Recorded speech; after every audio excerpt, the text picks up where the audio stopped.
మన వాక్య సందేశం దేవుని పిల్లల కుటుంబంలో ఉజ్జీవం. వాక్యాన్ని చదువుకుందాం. ముందు ప్రార్థన చేసుకుని వాక్యాన్ని కలిసి మనం ధ్యానం చేస్తాం.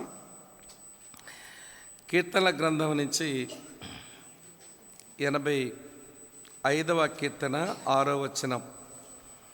నీ ప్రజలు అందరూ నాతో చదువుతారా? ఇది ప్రార్థనా వచనం, అందరూ కలిసి చదువుదాం. తెరవండి. 85వ కీర్తన 6వ వచనం. నీ ప్రజలు నీయందు సంతోషించున్నట్లు నీవు మరలా మమ్మను బ్రతికింపవా. అందరూ చదవాలి. ఇది అందరూ చేయాల్సిన ప్రార్థనే. అందరూ చెప్పండి గట్టిగా నాతో కలిసి. నీయందు సంతోషించున్నట్లు నీవు మరలా మమ్మను బ్రతికింపవా. మరో స్థలంలో ఒక 8 వచనాలు చదువుదాం. నేను ఒక వచనం చదువుతాను, మీరు ఒక వచనం చదవండి. అందరూ కలిసి ఈ వచనాలు చదివినట్లవుతుంది. ఆదికాండం 35వ అధ్యాయం. బైబిల్లో మొట్టమొదట ప్రస్తావించబడిన రివైవల్ ఇన్ ద ఫ్యామిలీ, కుటుంబంలో ఉజ్జీవం, ఆ వాక్య భాగాన్ని మనం ఇప్పుడు ధ్యానం చేస్తాం. 35వ అధ్యాయం 8 వచనాలు మార్చి చదువుదాం. దేవుడు యాకోబుతో, నీవు లేచి బేతేలునకు వెళ్ళి అక్కడ నివసించి నీ సహోదరుడైన ఏశావు ఎదుటి నుండి నీవు పారిపోయినప్పుడు నీకు కనబడిన దేవునికి అక్కడ బలిపీఠమును కట్టుమని చెప్పగా,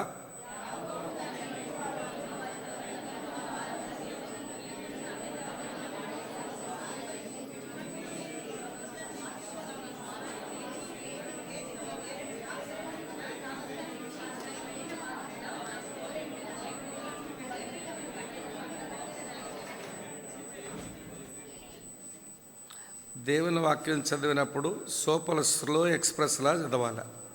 మీరు సూపర్ స్పీడ్ ఎక్స్ప్రెస్లా చదువుతున్నారు. మనం చదివిన పదాలు మన మనసుకు పట్టేలాగా సావధానంగా నిదానంగా చదివితే బాగుంటుంది. 4వ వచనం.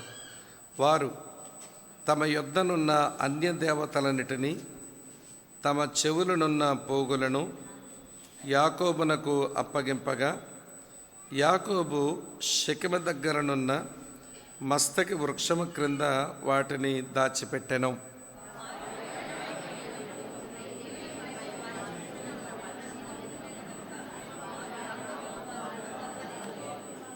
యాకోబును అతనితోనున్న జనులందరూ కనానులో లూజుకు అనగా బేతేలునకు వచ్చిరి.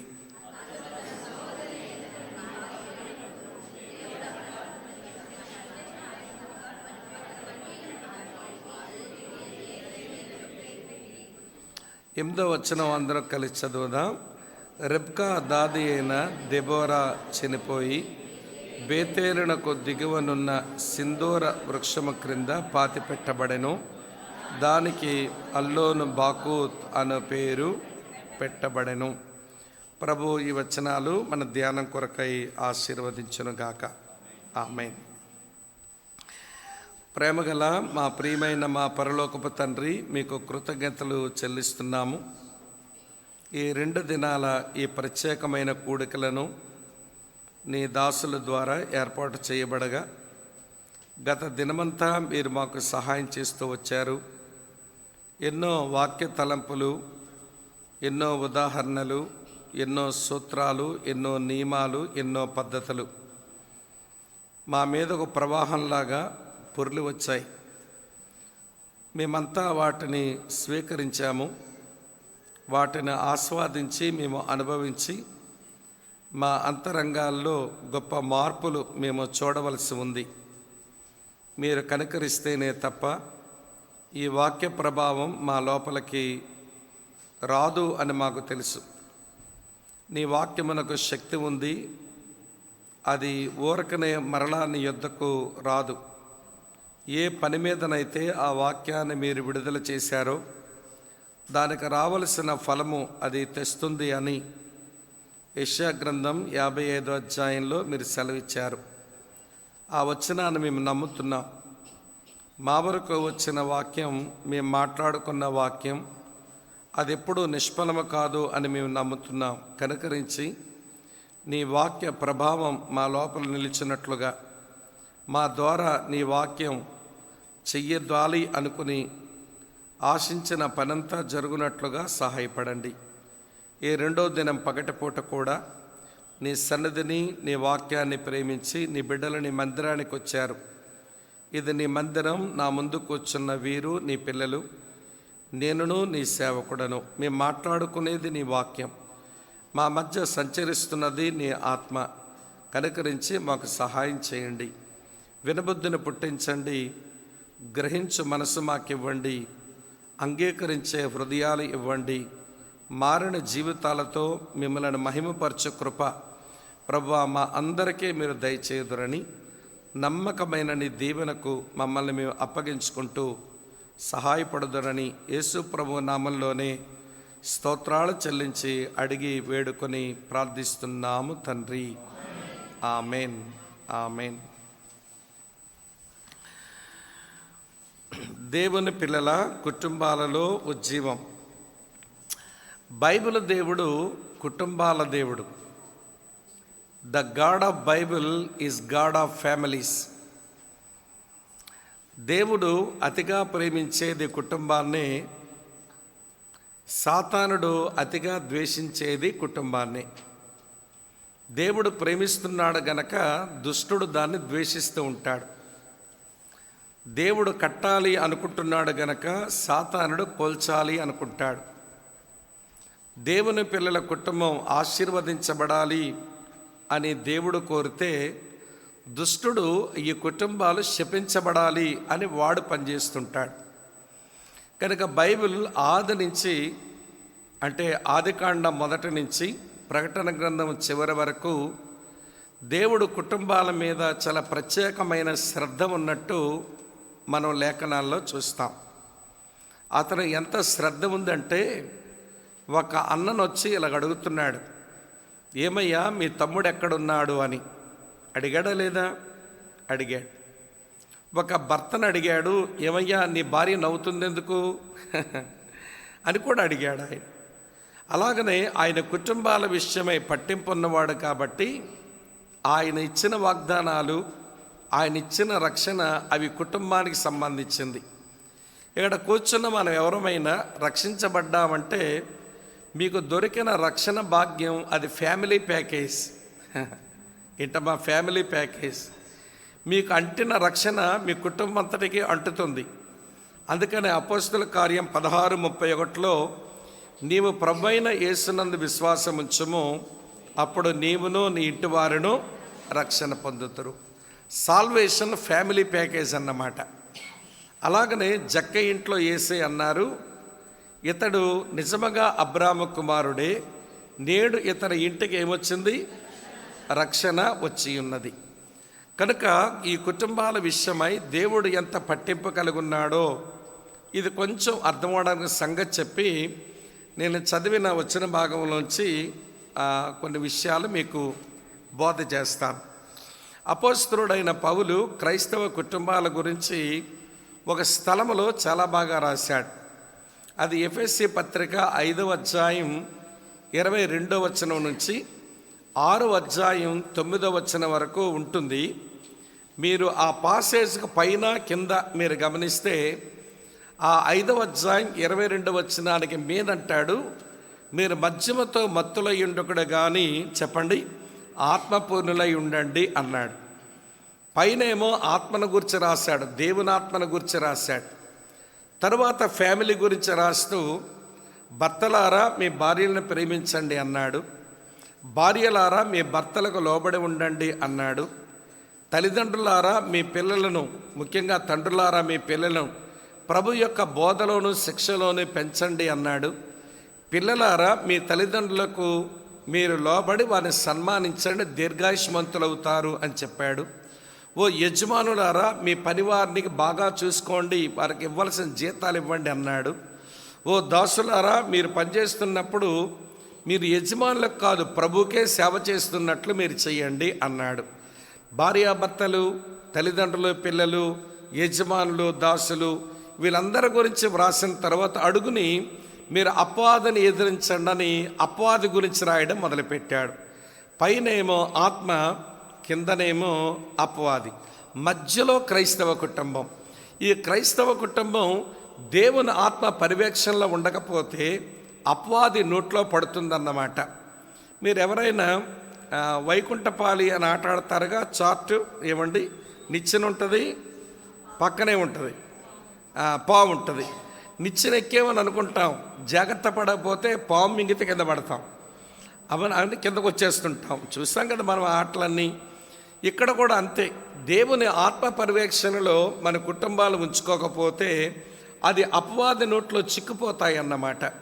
కాబట్టి కుటుంబం అనేది ఈ భూమి మీద ఒక ఆశీర్వదించబడిన వ్యవస్థ. కనుకనే దేవుడు దాన్ని అంత బాగా ప్రేమిస్తుంటే సాతానుడు అంత ఎక్కువగా ద్వేషిస్తున్నాడు. దేవుడు దీన్ని ఆశీర్వదించుదామనుకుంటే వాడు దీన్ని శపించుదామనుకుంటున్నాడు. దేవుడు కుటుంబాన్ని కడదామనుకుంటే సాతానుడు దాన్ని కూల్చుదాము అనుకుంటున్నాడు. కనుక దేవుని పిల్లలమైన మనం ఈ కుటుంబం, ఈ వ్యవస్థను గూర్చి కొంచెమైనా మనం తెలుసుకోవడం అది ఎంతైనా శ్రేయస్కరం. ఇవి క్రైస్తవ సంఘాలలో బైబిల్లోనే మనకు దొరికే విషయాలు. ఏమంటే బయట సమాజంలో ఈ మాటలు దొరకవు. కాబట్టి మనం శ్రద్ధగా విని మనకు దేవుడిచ్చిన మన కుటుంబాన్ని గురించి ఒక మంచి అవగాహనతో బ్రతికే ప్రయత్నం చేద్దాం. సరే, అక్కడ అందరికీ పెళ్ళయింది కదా, మిమ్మల్ని ఒక విషయం అడగాలి.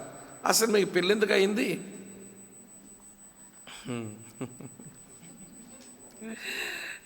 మీకు పెళ్ళెందుకు?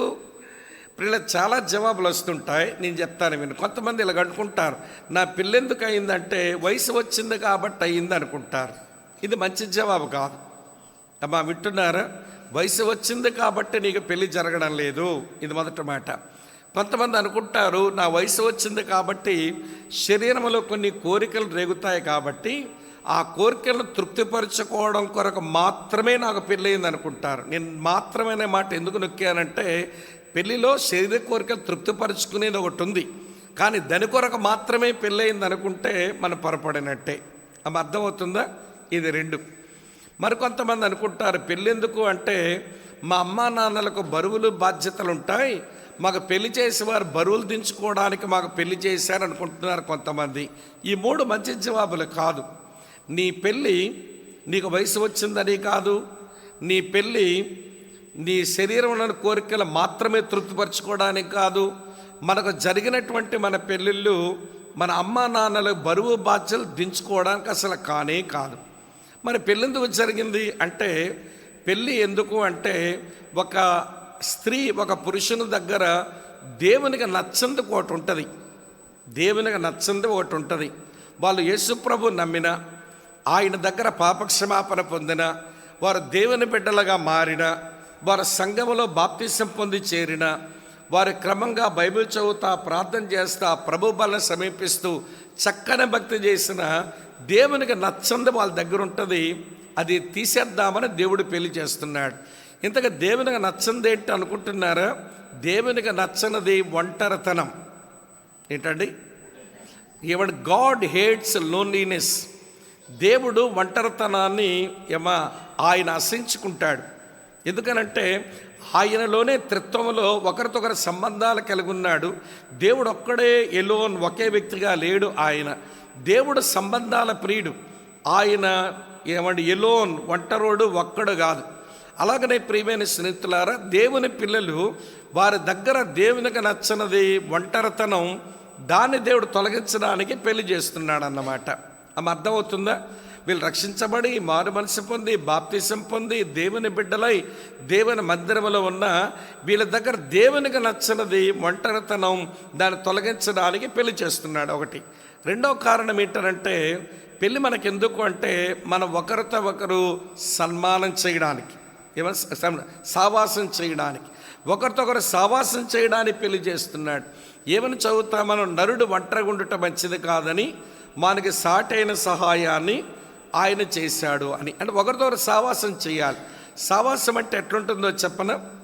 సావాసం అంటే ఒకరి సుఖదుఖాల యందు ఒకరి పాలి పంపులు పొందడం, ఒకరి కష్ట నష్టాల్లో మరొకరు పాలి పంపులు పొందడం. ఆమె కష్టం నాది కాదనుకుంటే ఇతను మంచి సావాసి కాడు. ఆయన దుఃఖం నాది కాదని ఈవిడ అనుకుంటే వీళ్ళు మంచి సావాసం చేయటం లేదు. పెళ్ళి ఎందుకు దేవుడు తలపెట్టాడంటే ఒకరితో ఒకరు భూమి మీద సావాసం చేయాలని. అయితే చెప్తాను వినండి. సావాసానికి మంచి షరతు రాశాడు బైబిల్లో.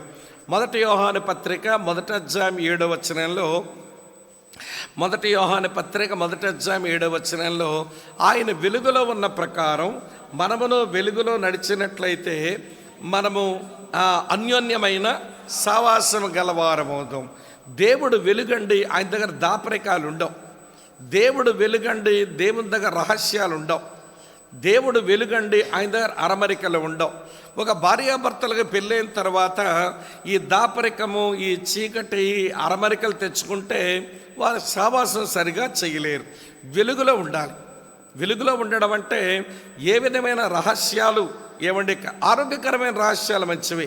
ఇది చెప్పాననుకోండి ఆవిడ షుగర్ పెరుగుద్ది, ఇది చెప్పాననుకోండి ఇతగాడు బీపీ పెరుగుద్ది అనేది ఉంటే ఆరోగ్యకరమైన దాపరికాలు మంచివి. కానీ అనారోగ్యకరమైన దాపరికాలు పెట్టుకుంటారు, చూశారు, ఏమంటే చాలా ప్రమాదం తెస్తాయన్నమాట.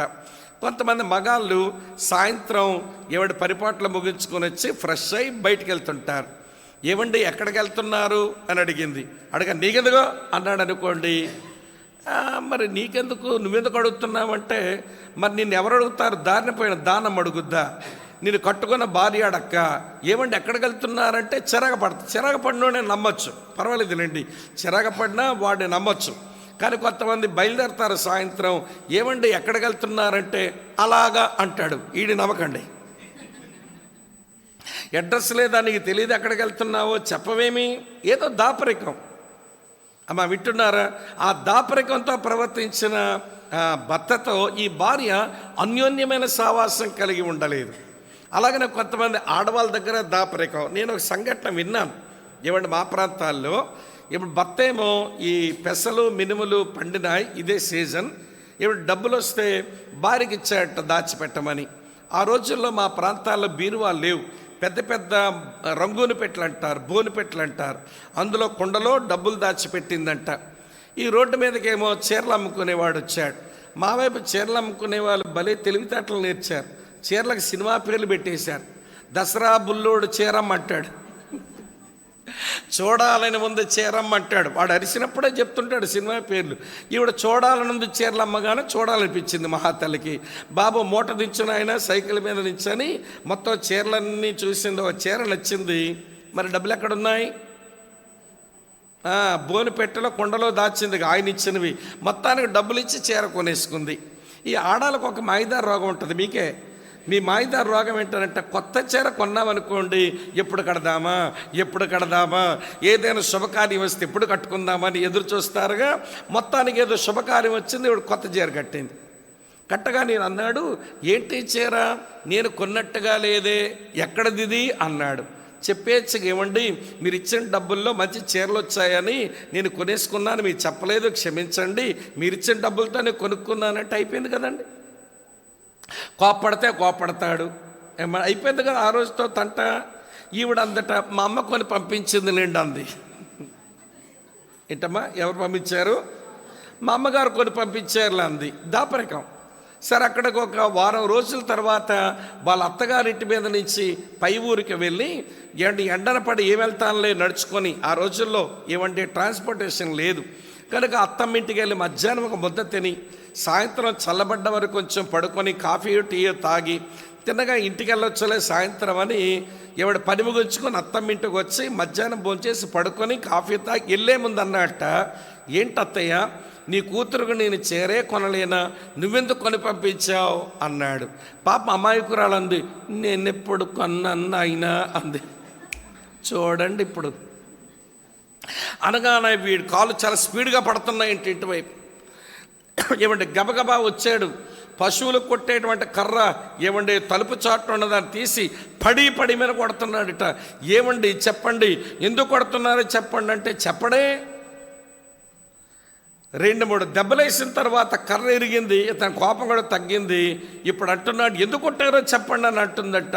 ఆమె ఏడుస్తా అన్నాడట, ఎవడే కొన్నాడా చీర? ఇప్పుడు అతని హృదయంలో అనుమానం రావడానికి ఎవరు కారణం? నీ దాపరికం కారణం. ఈరోజు చాలా కుటుంబాల్లో అంతేనండి. ఆరోగ్యకరమైన దాపరికం తప్పు కాదు, అతని ఆరోగ్యం పోతుంది, ఈమె కంగారు పడి భయపడిపోతుంది, ఈ విషయం కొంచెం దాచుదామనుకుంటే హెల్దీ సీక్రెసీ మంచిది. అన్హెల్దీ సీక్రెసీ ఉంటా చూశారు, అది కుటుంబాన్ని కూల్చేస్తుంది. అన్యోన్య సావాసం ఉండదు. అన్యోన్య సావాసం వస్తే అన్యోన్యత అనురాగాన్ని పెంచుద్ది, అనురాగం కాస్త ఆప్యాయతని పెంచుద్ది. వింటున్నారా? ఎవడ ఆప్యాయత కాస్త అనుబంధాన్ని పెంచేస్తుంది. మన కుటుంబంలో అంతా చక్కగా బంధం పెంచుకోవలసిన చాలామంది భార్యాభర్తలు, మీరేమనుకోకపోతే చెప్పనా, వీళ్ళు మనుషులు పక్కపక్కన ఉంటారు కానీ మనసులు మైలు మైలు దూరానికి వెళ్ళిపోయి ఉంటాయి. ఎందుకంటే అనుబంధం లేదు వీళ్ళ మధ్య.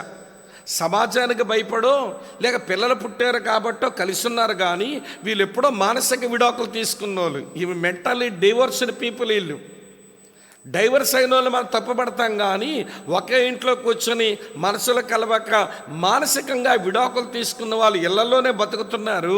ఆ వాళ్ళేం పెద్ద నేరస్తులు కాదు. మనకి విడాకులు అయిపోయిన వాళ్ళు పెద్ద తప్పు చేసిన వాళ్ళు. నువ్వు పెద్ద తప్పు చేసావు. ఒకటి, మానసికంగా విడాకులు తీసుకున్నారు మీరిద్దరు ఒకే ఇంట్లో ఉంటున్నారు కానీ మీ మనసులు కలవు. మీ పిల్లలకు తెలుసు మా అమ్మ నాన్న మానసికంగా ఎప్పుడో విడిపోయినారు. శారీరకంగా ఏదో కలిసి ఉంటున్నారు అంతే. సమాజానికి భయపడో లేక పిల్లలు మేము పుట్టాం కాబట్టి కలిసి ఉన్నారు కానీ సమాజ భయం లేకపోయినా, ఈ పిల్లల భయం లేకపోయినా ఇది ఎప్పుడో విడిపోయి ఉండేవాళ్ళు. కనుక పెళ్ళెందుకు అంటే నీ దగ్గర దేవునిగా నచ్చని ఒంటరితనాన్ని తీసేయడానికి ఒకటి చెప్పాను.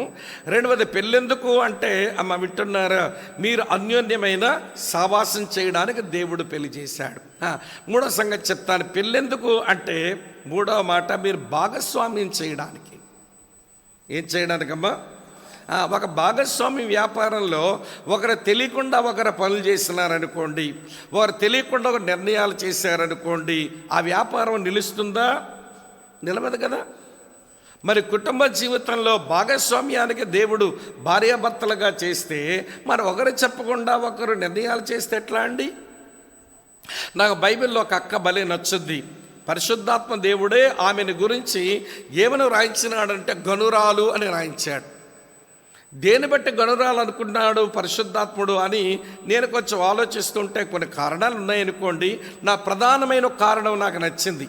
మొదటి కారణం, ఆమె ఐశ్వర్యవంతురాలు. ఇంటి మీదే ఒక సేవకుడు గది కట్టించేద్దాం అనుకుందంటే కొద్దో గొప్ప డబ్బులు ఆవిడే.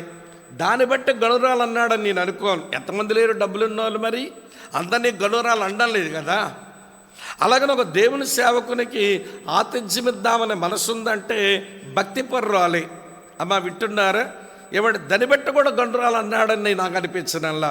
దేని బట్టి గొండ్రాలని రాయించినాడనంటే ఆమె ఏదైనా చెయ్యాలనుకున్నప్పుడు తన పెరిమిటను సంప్రదిస్తుంది. ఏమండి, మన ఇంటికి పోవచ్చున్నవాడు భక్తిగల దైవజనుడు నేను ఎరుగుదును, మన ఇంటి మీద గది కట్టిద్దాం, అక్కడ మంచం ఒక బల్ల వేద్దాం, ఒక దీపవృక్షం పెడదాం, ఆయన వచ్చి ఇక్కడ వాక్యం ధ్యానం చేసుకుంటా మన కొరకు ప్రార్థన చేస్తా సేవ చేస్తాడు అని అంటే ఎవడ భర్త కూడా సమ్మతించినాడు. అంటే ఆమె ఏమైనా చేయాలనుకున్నప్పుడు ఎవరు సంప్రదిస్తుంది? భర్త. కొంతమంది అక్కలు ఉంటారు, మీరే ఏదైనా చేయాలనుకున్నప్పుడు భర్తను అడగంట. ఆడినందుకు అడగ మరెవరిని అడుగుతావమ్మా? మా నాన్నను అడుగుతాను, మా తమ్ముడిని అడుగుతాను, మా అన్నయ్యను అడుగుతాను, మా అక్క భర్త బావను అడుగుతాను. ఈడు కొల్లుమండదు. ఏదైనా చేయాలనుకుంటున్నప్పుడు నన్ను ఏమీ సంప్రదించకుండా ఇంకా నాన్న, ఇంకా తమ్ముడు, ఇంకా బావగారు అని వాళ్ళ అన్నయ్య గారని వాళ్ళు సంప్రదిస్తుందంటే ఈ కుటుంబంలో వాళ్ళ పాత్ర ఏంటి? వాళ్ళ చుట్టాలుగా వచ్చిపోతే పర్వాలేదు కానీ మా కుటుంబ నిర్ణయాలు ఈమె అతగా వాళ్ళని సంప్రదించడం ఏంటి? చూసారా ఎలా మొక్కలవుతున్నాయి ఆ హృదయాలు? అంటే ఆడవాళ్ళని సంప్రదిస్తారా? మగాళ్ళ సంప్రదించారంటే మగాళ్ళు కూడా సంప్రదించాలి. ఈరోజు ఎవరి గురించి అయితే వాక్య భాగం చదివేమో ఆ యాకోబు ఒకసారి భార్య బిడ్డను కూర్చోబెట్టి అంటున్నాడు, అమ్మాయిలు వినండి, అమ్మాయి వినండి, మీ నాన్నగారి కటాక్షం నిన్న మొన్న ఉన్నట్టు ఇప్పుడు నా మీద లేదు కనుక నేను మీ నాన్నగారిని విడిచిపెట్టి నేను మా నాన్నగారింటికి వెళ్ళిపోదామనిపిస్తుంది, మీరేమంటారో చెప్పండి అని యాకోబు కూడా భార్య బిడ్డలు సంప్రదించాడండి. కొంతమంది మగాళ్ళు ఉంటారు, నేను చెప్పడం ఏంటి, ఏముంది బాబు నీ గొప్ప అంటే మూతి మీద మేసం ఉందంట అంతే. మూతి మీద మేసం ఉంటే పౌరుషం నీ భార్యని సంప్రదించకుండా ఇష్టం వచ్చినట్టు చేసుకోవడానికి కాదు, ఆ పౌరుషం మరొకందుకు వాడాలి. అమ్మ అర్థమవుతుంది నేను చెప్పే విషయం.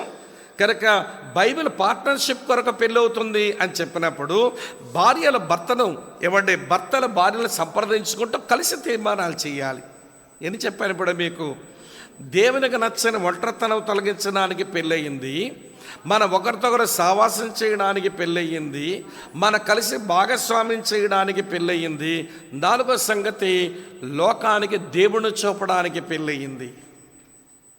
ఏంటమ్మా? మీరిద్దరూ కలిసి ఒకరినొకరు ప్రేమించుకుంటూ ఒకరినొకరు లోబడుతూ మీరు జీవించిన జీవితం ద్వారా వీరు నమ్మిన దేవుడు ఇవన్నీ వీరికి నేర్పించినాడు, ఏమి అన్యోన్యంగా బ్రతుకుతున్నారా బాబు, వీళ్ళని చూస్తే వీళ్ళు నమ్మిన దేవుడిని చూసినట్టు ఉంటుంది. ప్రేమ, పరిశుద్ధత, సత్యం వింటున్నారా? ఒకరి విషయం ఒకరి పట్టింపు, ఇవన్నీ చూస్తున్నప్పుడు ఈ దైవ లక్షణాలు ఈ ఇద్దరు భార్యాభర్తల మధ్య ఉంటాయని చెప్పి లోకం నీ కుటుంబాన్ని చూసి వీళ్ళు నమ్మిన దేవుడు ఎంత గొప్పవాడని వారు తెలుసుకోవాలట. అర్థమవుతుందా? వ్యర్థమవుతుందా? అమ్మ ఇందుకొరకు పెళ్ళి అయిందండి.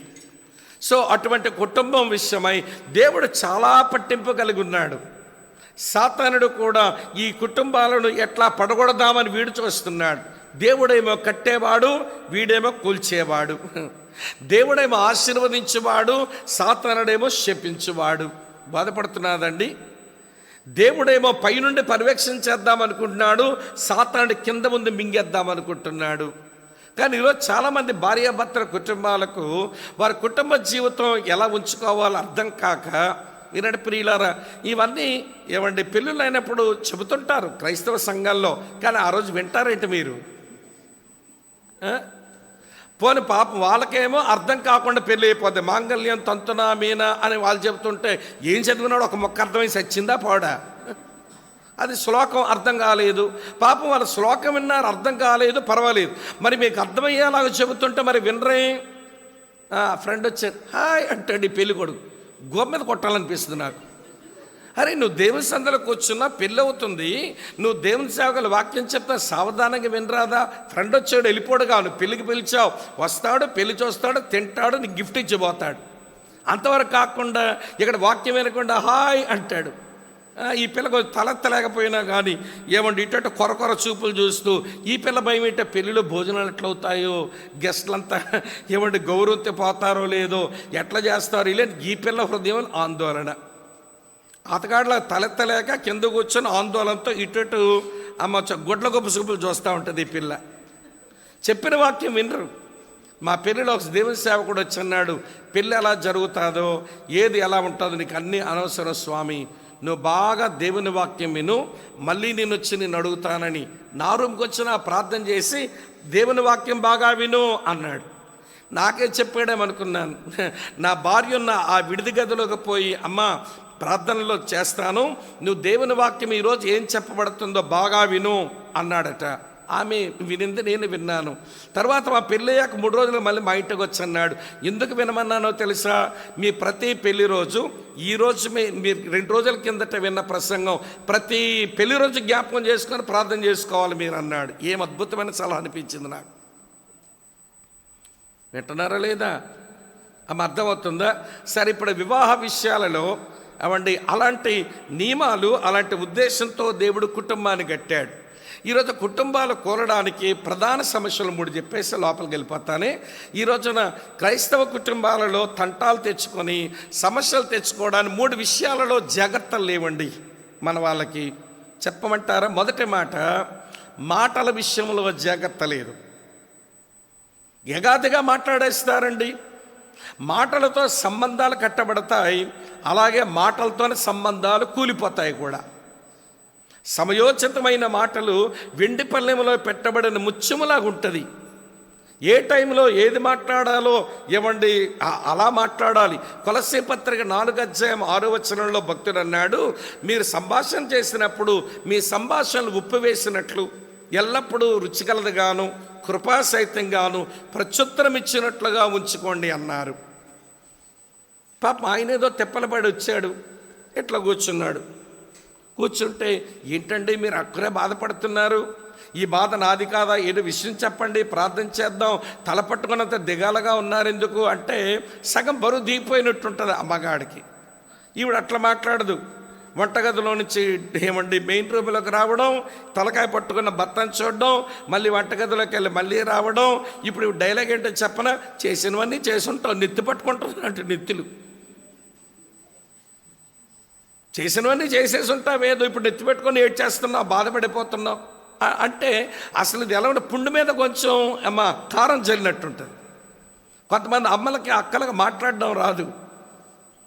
మీరు అలా మాట్లాడడం బాగా వచ్చు అనుకుంటున్నారా మీకు? నేను వరుస కొన్ని మాటలు చెప్పనా? మాటలు బాగా వచ్చిన వాళ్ళకి దీనత్వంతో మాట్లాడడం వస్తుంది, వర్డ్స్ ఆఫ్ హ్యూమిలిటీ. మాట్లాడడం బాగా వచ్చిన వాళ్ళకి కృతజ్ఞత మాట్లాడడం వస్తుంది, వర్డ్స్ ఆఫ్ థ్యాంక్స్ గివింగ్. మాట్లాడడం బాగా వచ్చినటువంటి వాళ్ళకి అభినందించే మాటలు వస్తాయి, వర్డ్స్ ఆఫ్ ఎప్రిషియేషన్. వింటున్నారా? మాట్లాడడం బాగా వచ్చిన వాళ్ళకి పరిశుద్ధమైన మాటలు వస్తాయి, వర్డ్స్ ఆఫ్ ప్యూరిటీ. అంతేగాని అపవిత్రమైన మాటలు బూతులాడటం, అభినందించడం మాకు ఎప్పుడు ఊరికే గద్దించినట్టు మాట్లాడడం, కృతజ్ఞత లేకుండా మాట్లాడడం, ఏమంటే దీన మనసులకు అహంకారంతో మాట్లాడడం, అవి ఏం కుటుంబాలండి? బాగుండవు. మీకు ఆ విషయం చెప్పనా? మగవాళ్ళు ఈలోపు చూసి చెప్తాను ఉండండి. మగవాళ్ళు సగటున రోజుకి ఎన్ని పదాలు మాట్లాడతారో తెలుసా మీకు? మేమే మగాళ్ళము రోజుకి సగటున 15,000 పదాలు మాట్లాడతాం, 15,000 వర్డ్స్ మాట్లాడతాం రోజుకి సగటున. మీరు రోజుకి సగటున ఎన్ని పదాలు మాట్లాడతారో చెప్పనా? 20,000 నుంచి 30,000 పదాలు మాట్లాడతారు. మాకంటే డబల్ ఉంటుంది మీ పదాలు. అందులోకి డబ్బా రేకులో రాళ్ళు ఊపితే కదిరితే గొలగలగలు ఆడతారు చూడండి. ఒక కమ్మ మాట్లాడడం మొదలుపెట్టిందంటే డబ్బా రేకుల సుబ్బమ్మే గలగల గలగల మాట్లాడేస్తూ ఉంటుంది. వింటున్నారా? బైబిల్ ఏమంటుందో తెలుసా? వినడానికి వేగిరపడండి, మాట్లాడడానికి నిదానించి. అవసరమైన మాటలు మాట్లాడుకోవాలి. ఈరోజు మాట విషయంలో జాగ్రత్తలు లేకే కుటుంబాలు చిందరవందర అవుతున్నాయండి. వింటున్నారా? రెండో సంగతి చెప్తాను వినండి. మాట విషయంలో జాగ్రత్త, రెండోది మూట విషయంలో జాగ్రత్త. మూట అంటే అర్థమైందా? డబ్బుల విషయంలో వినండి ప్రియులారా. డబ్బుల విషయంలో వినండి. మొట్టమొదట దేవునికి చెందవలసిందేదో దేవునికి ఇవ్వటం, తర్వాత ప్రభుత్వానికి చెందవలసిందేదో ప్రభుత్వానికి ఇవ్వడం. యేసయ్య అన్నాడు, దేవుంది దేవునికి చెప్పండి మా, కైసరిది కైసరికి ఇవ్వండి. దేవునికి చెల్లించాల్సిన దేవునికి ఇవ్వాలి, ప్రభుత్వానికి ఇవ్వాల్సిందే ప్రభుత్వానికి ఇవ్వాలి. ఇప్పుడు కొంతమంది ప్రభుత్వానికి ఇవ్వరు, దొంగ మకాలు ఉంటారు. మొన్నని మా ఊరు అంటే ఒరిస్సా బార్డర్లో పలాస అనే ఊర్లో ఏమండి టోల్ గేట్ ఉంటుంది. నేను కూడా పోతున్నాను ఏమండి ఇచ్చాపురం బార్డర్కి. పోతుంటే మా ముందు ఒక కారు ఉంది. ఆ కారు ముందేమో ఎక్కువ టైర్లు ఉండే పొడవాటి లారీ ఉందన్నమాట. ఆ పొడవాటి లారీ ఉంది. ఆ లారీ వాడేమో టోల్ ట్యాక్స్ కడుతున్నాడు. కడుతుంటే ఆ లారీకి బంపర్ టు బంపర్ ఇట్లా పెట్టి మా ముందున్న కారు ఆ లారీతో పాటు జుమ్మని లాగేశాడు. ఈ టోల్ గేట్లో అనుకోరు, రే ఆపంటున్నారు. ఏం ఆపుతాడు? వెళ్ళిపోతున్నాడు వాడు. వెళ్ళిపోతుంటే ఆ వెనకాలన్న మాట ఒక ఆ టోల్ గేట్ కుర్రగాడు చదువుతున్నావు, రే కారు మీద ఏదో రాసి చదవంటే వాళ్ళు చదివితే యేసుక్రీస్తు అందరికీ ప్రభు అని ఉంది. టోల్ గేట్లో ఎంతమ్మా? 130 రూపాయలు అక్కడ టోల్ గేట్. ఈ 130 రూపాయలు మిగిల్చుకొని మేడలు కడతావా, మిద్దెలు కడతావా? ఆ 130 రూపాయలు ఎగ్గొట్టేవాడు క్రైస్తవుడని స్పష్టంగా కనబడుతుంది కదా. మరి ఇంత దొంగోడివి, నీకు డబ్బు విషయంలో యథార్థత ఏమున్నట్టు? వింటున్నారా లేదా మీరు? అర్థమవుతుందమ్మా? దేవుంది దేవునికి, ప్రభుత్వానికి ప్రభుత్వానికి. రెండోది నీ కొరకు దేవుడిచ్చిన పైసలు నీవు వాడుకోవాలి. నువ్వు వాడుకోవడంలో ఎట్లుండాలి? మూట విషయంలో జాగ్రత్త లేకపోతే ఇలాగే ఉంటారు. మూట విషయంలో జాగ్రత్త చెప్తాను వినండి. డబ్బుల విషయంలో జాగ్రత్త ఖర్చు పెట్టుకునే వాళ్ళు మిమ్మల్ని అడుగుతాను, నాకు చెప్పండి జవాబు. మనకు అవసరాలు ఉంటాయి, మనకు అత్యవసరాలు ఉంటాయి, మనకు అనవసరాలు ఉంటాయి. దేని మీద డబ్బులు ఖర్చు పెడదాం? మళ్ళీ అడుగుతానే, మనకు అవసరాలు ఉంటాయి, మనకు అత్యవసరాలు ఉంటాయి, మనకు అనవసరాలు ఉంటాయి. దేని మీద ఖర్చు పెడదాం? అత్యవసరాల మీద. అది అత్యవసరం ఎందుకైందమ్మా? అవసరమైనప్పుడు నువ్వు అటెండ్ అవ్వలేదు కాబట్టి. అవసరమైనప్పుడు దాన్ని పట్టించుకొని ఖర్చు పెడితే 500 రూపాయలతో అయిపోయిన్ను, అది అత్యవసరమై కూర్చున్నాక ఇప్పుడు 5,000 ఖర్చు పెట్టాల్సి వస్తుంది. అత్యవసరాలు కాదు ముందు మనం అటెండ్ అవ్వాల్సింది, ముందు అవసరాలన్నీ మనం అటెండ్ అయితే అత్యవసరాలకు కనబడవు మనకి. ఏదో ఎవడ చప్పి చెడి ఏదైనా ఉంటే కొంచెం ఎక్కువ డబ్బులు ఖర్చు పెట్టుకొని అత్యవసరాలు తీర్చుకోవచ్చు, కానీ ముందు అవసరాలకు మనం అటెండ్ అవ్వాలి. మనకున్న బలహీనత అది అత్యవసరం అయ్యే వరకు ఆగుతావు. 500 తవ్వాల్సింది చెప్పండి 5,000 అవసరం అవుతుంది. ఇప్పుడు ముందు అవసరాలు ఏదో చూసుకోవాలి. అమ్మ వింటున్నారా? బైబిల్ దేవునికి వృధా చేయడం ఇష్టం ఉండదు. డబ్బుల విషయంలో, మూట విషయంలో మన కొరకు దేవుడిచ్చిన పైసల్ని మనం దుర్వినియోగం చేసుకోకూడదు. యేసుప్రభు వేస్టేజ్ ఇష్టం ఉండదండి. మీరు కావాలంటే చదవండి. యోహాను సువార్త 6:12 5 రొట్టెలు 2 చేపలు 5,000 మందికి పంచిచ్చిన తర్వాత మిగిలిన మొక్కలు ఏమీ నష్టపోకుండా పోగు చేయండి. మళ్ళీ రొట్టె చేపలు కావాలంటే చేసుకోలేడు ఆయన. ఎందుకు నష్టపడకుండా పోగు చేయండి అంటున్నాడంటే వృధా చేయకండి. ఈరోజు చాలామంది వృధా చేయడంలో ఆరితేరిపోయారు ఈ రోజుల్లో మన వాళ్ళు. ఏమనుకోకండి, దండం పెడుతున్నాను. ఆడవాళ్ళు చీర కొనిందండి ఈవిడ, కొనుక్కున్నా మంచిదే. మరి చీరకు మ్యాచింగ్ ఉండాలని బ్లౌజ్ క్లాత్ కావాలి, అది మంచిదే కొనుక్కో. ఆ రంగుదే రబ్బర్ బ్యాండ్ ఉండాలంట, ఏమంటే ఆ రంగువే క్లిప్పులు ఉండాలంట, ఆ రంగువే గాజులు ఉండాలంట, ఆ రంగువే చెప్పులు ఉండాలంట. మ్యాచింగ్ లేకపోతే ఎవడన్నా పేక్ వస్తాడా? తెచ్చినోడు గట్టిగుంటే తిన్నోళ్ళ పని తెపారమా అని అతగాడు కదా కష్టపడుతున్నాడు, డబ్బులు ఇష్టం వచ్చినట్టు దుర్వినియోగం చేస్తావు. అంత మ్యాచింగ్లు పిచ్చి ఏంటండి నాకు తెలియక అడుగుతాను. మా యూనివర్సిటీలో ప్రొఫెసర్, ఆంధ్ర యూనివర్సిటీలో తనకు తన బాధిక మధ్య గొడవ వస్తేను దాని గురించి మాట్లాడడానికి వెళ్ళవలసి వచ్చింది. ఏంటి బ్రదర్ ఎందుకు ఇట్లా, మీరు హైలీ క్వాలిఫైడ్, మీరు చాలా బాగా చదువుకున్న వాళ్ళు, మీ పరిస్థితి ఎందుకు ఎట్లా వచ్చిందని అంటే, రండి బ్రదర్ చూపిస్తానన్నాడు. ఏమండి 2 బీరువాలు ఇట్లా తలుపులు తెరిస్తే బీరువాలు నిండా చీరలు. ఇదేమైనా చీరల దుకాణమా లేకపోతే ఇంట్లో ఒక అక్క పెట్టుకున్న చీరలు? అన్ని చీరలు ఎందుకమ్మా నీకు? మీకు ఒక విషయం చెప్పనా, 365 రోజులకి రోజుకోట కట్టిన దినవరాని చీరలు ఏడుస్తాయి లోపల కొన్ని. మాకు దినమే రాలేదు, నన్ను కట్టుకొని ఊరెంబడి తిరగలేదు ఈ మహాతల్లని దినవరాని చీరల బోల్డన్ని ఉంటాయి. అన్ని చీరలు. ఇంటి బ్రదర్ ఇన్ని చీరలు అంటే, ఆగండి బ్రదర్ అక్కడే కాదు, రండి ఇప్పుడు డ్రెస్సింగ్ టేబుల్ దగ్గర రండి అని ఆ డ్రెస్సింగ్ టేబుల్ డ్రాయలు ధనామని తీశాడు. ఆ 3 డ్రాయలు తీయగానే ఇదే గాజుల దుకాణంలా ఉంది. ఆ గాజులేంటో, పూసలేంటో, క్లిప్పులేంటో, రబ్బర్ బ్యాండ్లేంటో ఈ మహాతల్లి. సరే బ్రదరు ఇదేనండి నాకు ఆవిడకే గొడవ. ఇంకా కాదు, ఇంకా చూపిస్తాను రండి, బయటకు రండి అన్నాడు. బయటకు ఎందుకు రండి, బయటకు రండి బ్రదర్ అన్నాడు. మొత్తాన్ని బయటకు వచ్చేసరికి చెప్పులు పట్టేటువంటి ఆ ర్యాక్ ముందు తీసేసరికి ఇన్ని రంగుల చెప్పులు ఉన్నాయి. ఎవరెవరంటే అన్నీ ఈవిడివే. ఎందుకంటే మ్యాచింగ్ చెప్పులు ఉండాలి, లేకపోతే పీగ తెస్తాడు కదా ఎవడో. ఏదైనా డబ్బులుంటే మన మందిరానికి ఇద్దాం, సేవ చేద్దాం, మన సేవకు ప్రోత్సహిద్దామని ఈయనంటాడంట. ఆమె డబ్బులన్నీ కూడా అయితే చీర, లేకపోతే గాజు, లేకపోతే పూస, లేకపోతే రబ్బర్ బ్యాండ్, లేకపోతే చెప్పులు కొంటది. సంసారం ఎట్లా బాగుంటుందండి? తగు మాత్రంలో మంచిగా ఉండడం తప్పేం కాదు. ఎందుకు అంత అతి ఎందుకండి? ఈరోజు చాలా కుటుంబాలు ఈ మూట విషయంలో బాగలేక, ఇది ఆడవాళ్ళది ఇబ్బంది అనుకుంటున్నారా? మగాళ్ళకు కూడా ఇలాంటి ఇబ్బందులు ఉంటాయి. ఈ సంగతి కూడా చెప్పబోతే బాధపడతారు. అమ్మ వింటున్నారా? సాయంత్రం టిప్ టాప్గా బయలుదేరి రోడ్డు మీదకి వెళ్తాడు. అక్కడ బోర్డు కనబడ పలావు తయారైందని. అక్కడేమో 250 రూపాయలు పెట్టి ప్లేట్ పలావ్ తినడానికి సిద్ధమవుతున్నారు. ఏమంటే అందులో సగం డబ్బులు 150 రూపాయలు ఖర్చు పెట్టి నువ్వు చికెన్ తెస్తే నీ భార్య ఇంటిల్ల పాదికి చేసి పెడుతుంది కదా పలావ్ అంతా. తెవచ్చుగా అంటే అక్కడ తేడు ఇంటికి. ఎందుకంటే భార్య చేసిందంత టేస్టీగా ఉండదంట. మరి రోడ్డు మీద చేసినోడు అంత టేస్ట్ ఎందుకు ఉందా? Tasting salt వేస్తాడుగా. రోడ్డు మీద అమ్మేటోడు టేస్టింగ్ సాల్ట్ వేస్తాడుగా, అది చాలా టేస్టీ అనిపిస్తుందంట. భార్య చేసిందేమో నీట్గా చేసింది, పెద్ద ఇష్టం అవ్వడం లేదట. చూసారా దుబారా ఎలా ఉందో వీళ్ళది కూడా, మాది కూడా ఉంది దుబారా. నష్టం చేసుకోవడం, దేవుడిచ్చిన పైసల విషయం నష్టం చేసుకోవడం. అమ్మ వింటున్నారు ఈ మాటలు? మాట జాగ్రత్త, మూట జాగ్రత్త. 3వ చెప్తాను వినండి. 3వ విషయం ఏంటంటే మంచము జాగ్రత్త. మాట మూట మంచం, చెప్పండి గట్టిగా నా వెనకాల. మాట మూట మంచం. మంచం జాగ్రత్త. ఏముందని తెలుసా అండి? హెబ్రీ పత్రిక 13:4 వినండి అక్క చెల్లి తమ్ముడు అన్న, వివాహం అన్ని విషయములో ఘనమైనది, పాన్పు ఎలాంటిదంట? నిష్కలంకమైనది. పాన్పును చక్కగా ఉంచుకోవాలి, అది ఒక పవిత్రమైన చోటు. మీ ఇద్దరు మీ శరీరాలు మీ మనసులు ఏమండి ఏకం చేసుకుని ఏమండి మీ స్వరూపంలో ఒక బిడ్డకు మీరు జన్మనిచ్చే చోటు అండి. అది చాలా పవిత్రమైన చోటు అండి. నిష్కలంకంగా ఉంచండి.